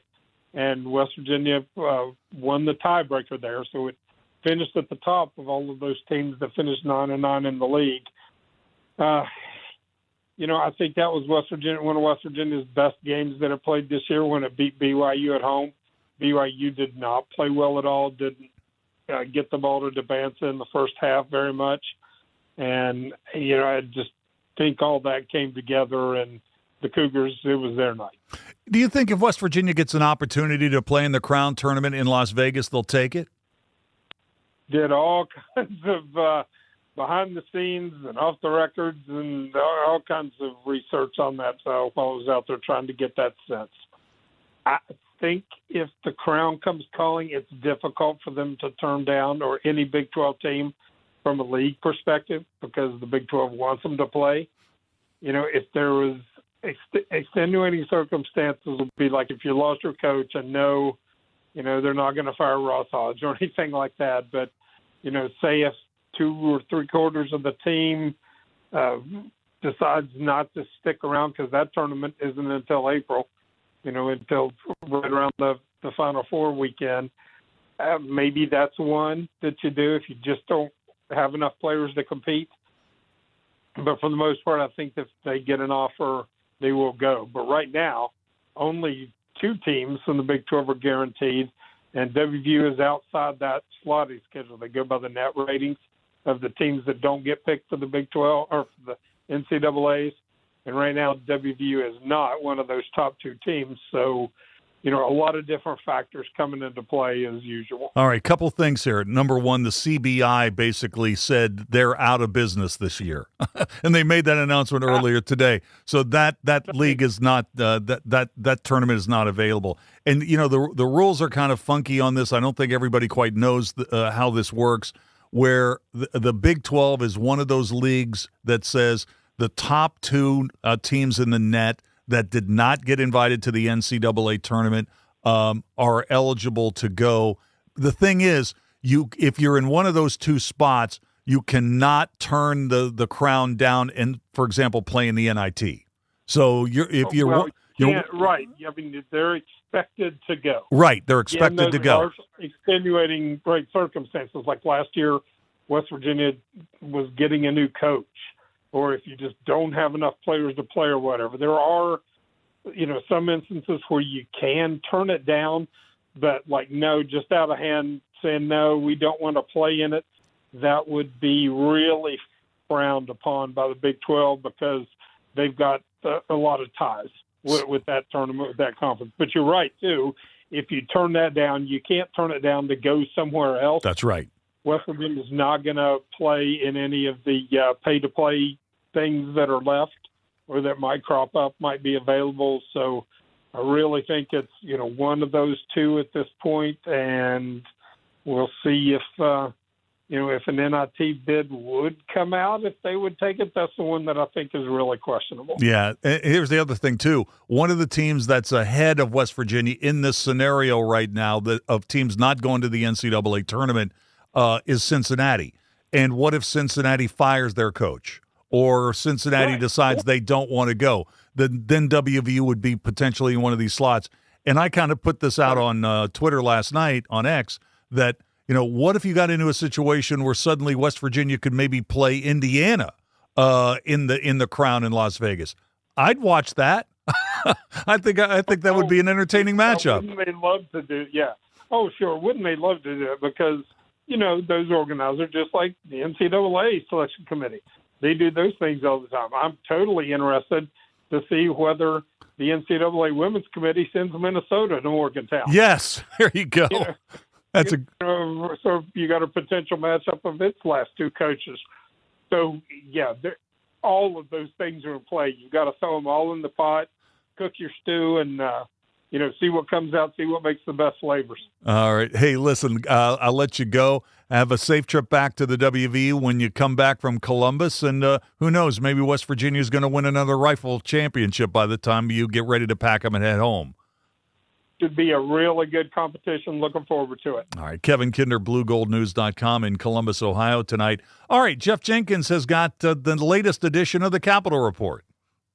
This is the Metro News Capital Report, brought to you by AARP West Virginia. AARP is your ally for real possibilities in the Mountain State. Connect on social media at AARP West Virginia and learn more at aarp.org/WV. Today's report in 60 seconds. AARP is your wise friend and fierce defender as you age. Life changes fast, and so do the challenges. Scams are getting more sophisticated, and caring for loved ones can feel overwhelming. That's why AARP is here. We're working to help you protect your hard-earned money, sharing tips and tools to help you spot frauds and scams.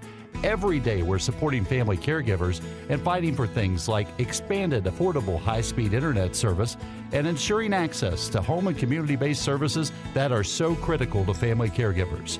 With 250,000 members in communities throughout the Mountain State, AARP is your trusted advocate at the state capitol and beyond, fighting for policies that make life better for older adults and their families.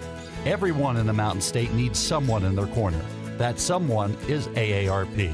For more information, connect with us on social media at AARP West Virginia or find us online at aarp.org/WV. Floor sessions continuing this afternoon. The House and Senate just a little more than 48 hours left in a 60-day legislative session. The House passing nearly 50 Senate bills today and about the same number over on the other side. One bill that passed today in the House would allow the state to advertise, like in the area of tourism, on websites that are looked down upon by what some describe as media-biased organizations. House Judiciary Committee Chairman J.B. Akers explained the bill. Whether we like it or not, people read these sites online. So right now, the state's ads are actually being placed in a more limited fashion if the media bias organizations are used, because some of these ad agencies will not place ads with certain websites, even if we have a large percentage of people out there who may read them. Ohio County Delegate Sean Fluharty says the bill sends the wrong message to ad buying agencies. We are telling these companies that they can't have their own business philosophy, their own practice, and we're forcing them to ignore information about misinformation. That's what we're doing as a state. We're signing off on misinformation. That bill now heads back to the state Senate to consider changes. I'm Jeff Jenkins on Metro News for 40 years, the voice of West Virginia. Hotline with Dave Weekly will return on Metro News, the voice of West Virginia. When I was heavy, being on my feet all day seemed like torture. Makes you feel defeated. I'm just going to be like this for the rest of my life. But then I thought, I'm done acting like that. I'm not going to be like that anymore. Bariatric surgery at WVU Medicine helped me lose 265 pounds. It's always been my goal to have my own place. I want everyone to feel welcome here. I would never have been able to do all these things before without WVU Medicine. Sunshine, open roads, and a new Toyota from Dan Cava Toyota World. Lease an all-new Camry for as low as $398 a month. All new Tundras now up to $8,000 off. All new Tacomas now up to $4,500 off, or lease as low as $399 a month. $7,500 off the new BZ or 0% financing for 72 months. We've got a Toyota for you at Dan Cava Toyota World in Fairmont. Shop the world. You want to know what West Virginia is talking about? It's good to be back in Morgantown today. Now it's different. I think it's mostly just business. What I voted for and what I think makes the most sense. Well, Dave, this has been a bit of a controversy. I want to thank the caller last week that said I sounded like Hoppy Kurtzwell. That was flattering. Join Dave Wilson and TJ Meadows Monday through Friday for Talk Line on Metro News Television.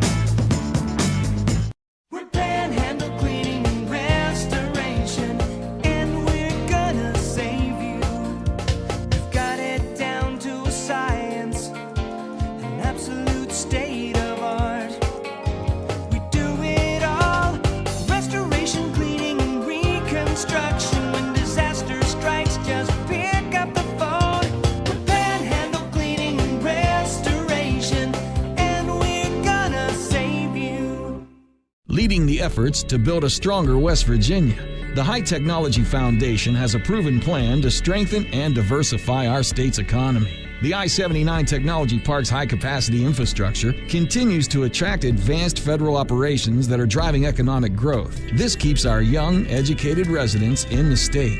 and brings West Virginians home. The High Technology Foundation, building a stronger West Virginia. Learn more today at WVHTF.org. It all comes down to this in Charleston. The 2026 West Virginia Boys High School Basketball State Championships presented by Chick-fil-A. Saturday, March 21st. Every possession, every roar of the crowd, every championship moment. Live on Metro News Television, powered by GoMart. Watch on mobile, Roku, Apple TV, Fire TV, LG TV, and select Samsung Smart TVs. Details at WVMetroNewsTV.com to get in the action. You own a boat because you love spending time on the water. Choose the outboard that allows you to make the most of it. Honda Marine's legendary reliability, ease of maintenance, and powerful performance keep you going strong. And they're all backed by the peace of mind protection of the industry's best limited warranty. Visit your Honda Marine dealer today and find out why it's more than an engine. It's your time on the water.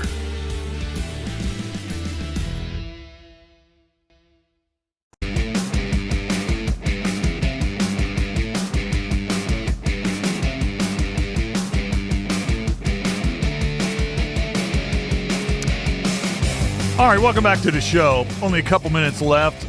By the end of the night, we will have the entire field set for the boys' high school basketball tournament here in Charleston next week. The single A, triple A, and quad A fields are set. Double A regional championships are tonight. Tyler consolidated at Wheeling Central. Doddridge County is going to host Williamstown. Braxton County at Petersburg. Union at Frankfort. Bluefield at James Monroe. Wyoming East will host Westside. Logan will be at Charleston Catholic, and Buffalo and Wayne. The winners of those games get their tickets punched to the state tournament for the boys next week, and Metro News is your home for all that. College basketball conference action this afternoon. You got a little drama going on here. One of the big games that Matt Guitar Murphy and I were talking about during the break. Miami of Ohio finally lost today.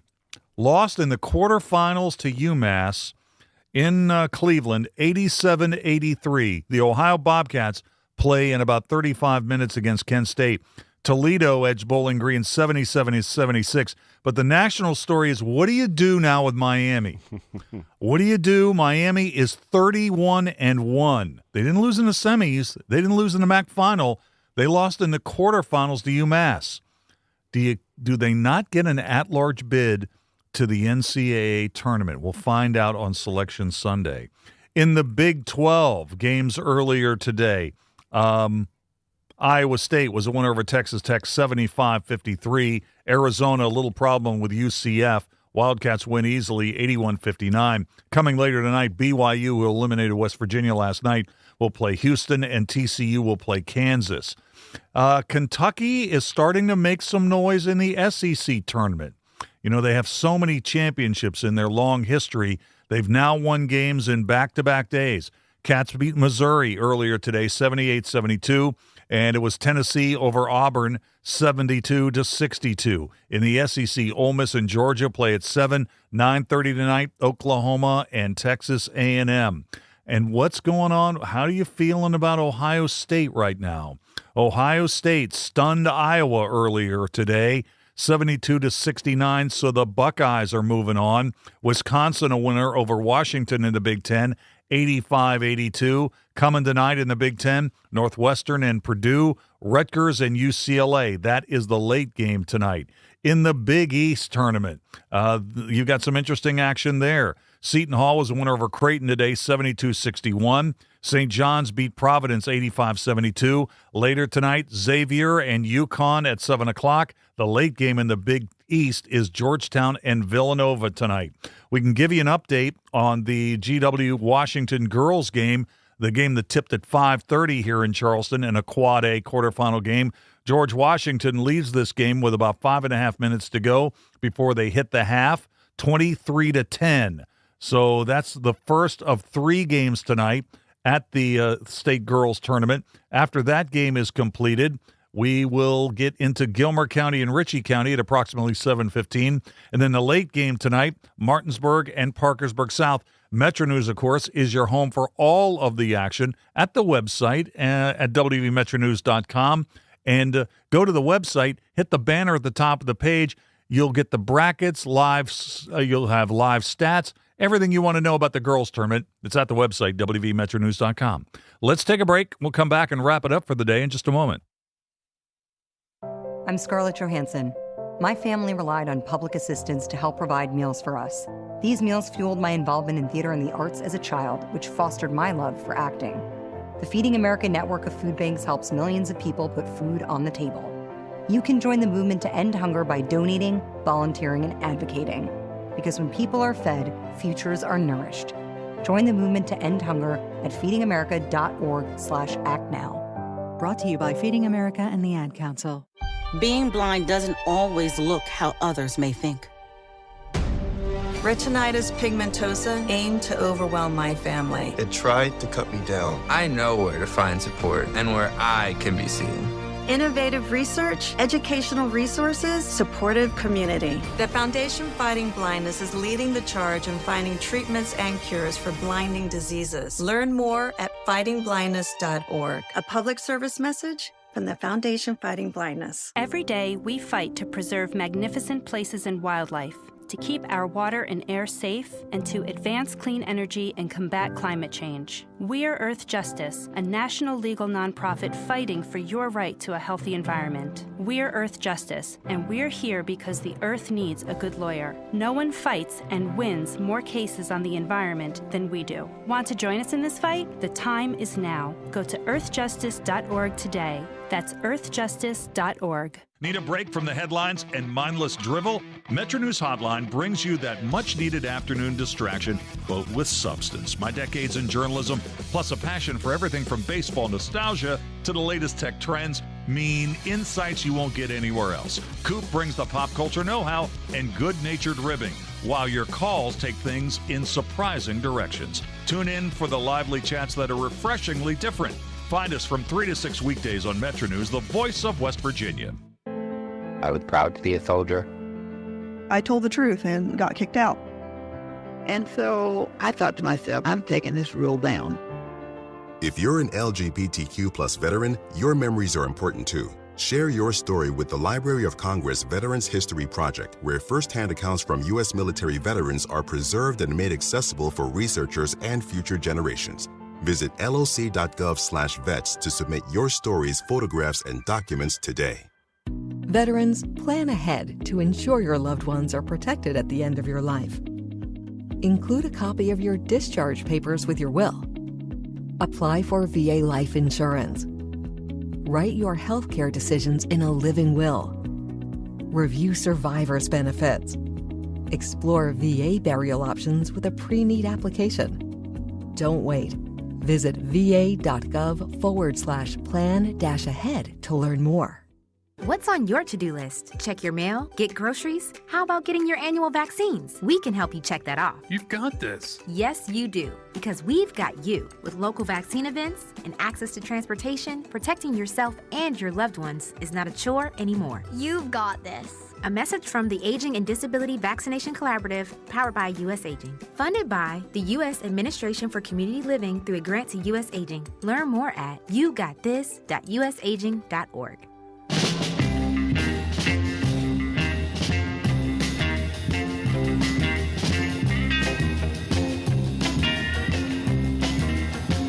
All right, that's going to do it for today. We thank you so much for listening and sending your answers to our question of the day and more. Stay tuned for the news at the top of the hour. Sports Line's on the other side.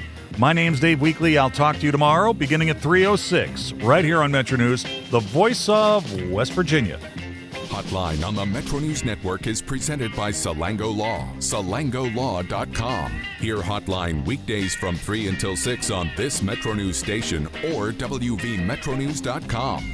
Visit the site or your favorite podcast service for past shows and features. This has been Hotline, presented by Salango Law on Metro News, the voice of West Virginia.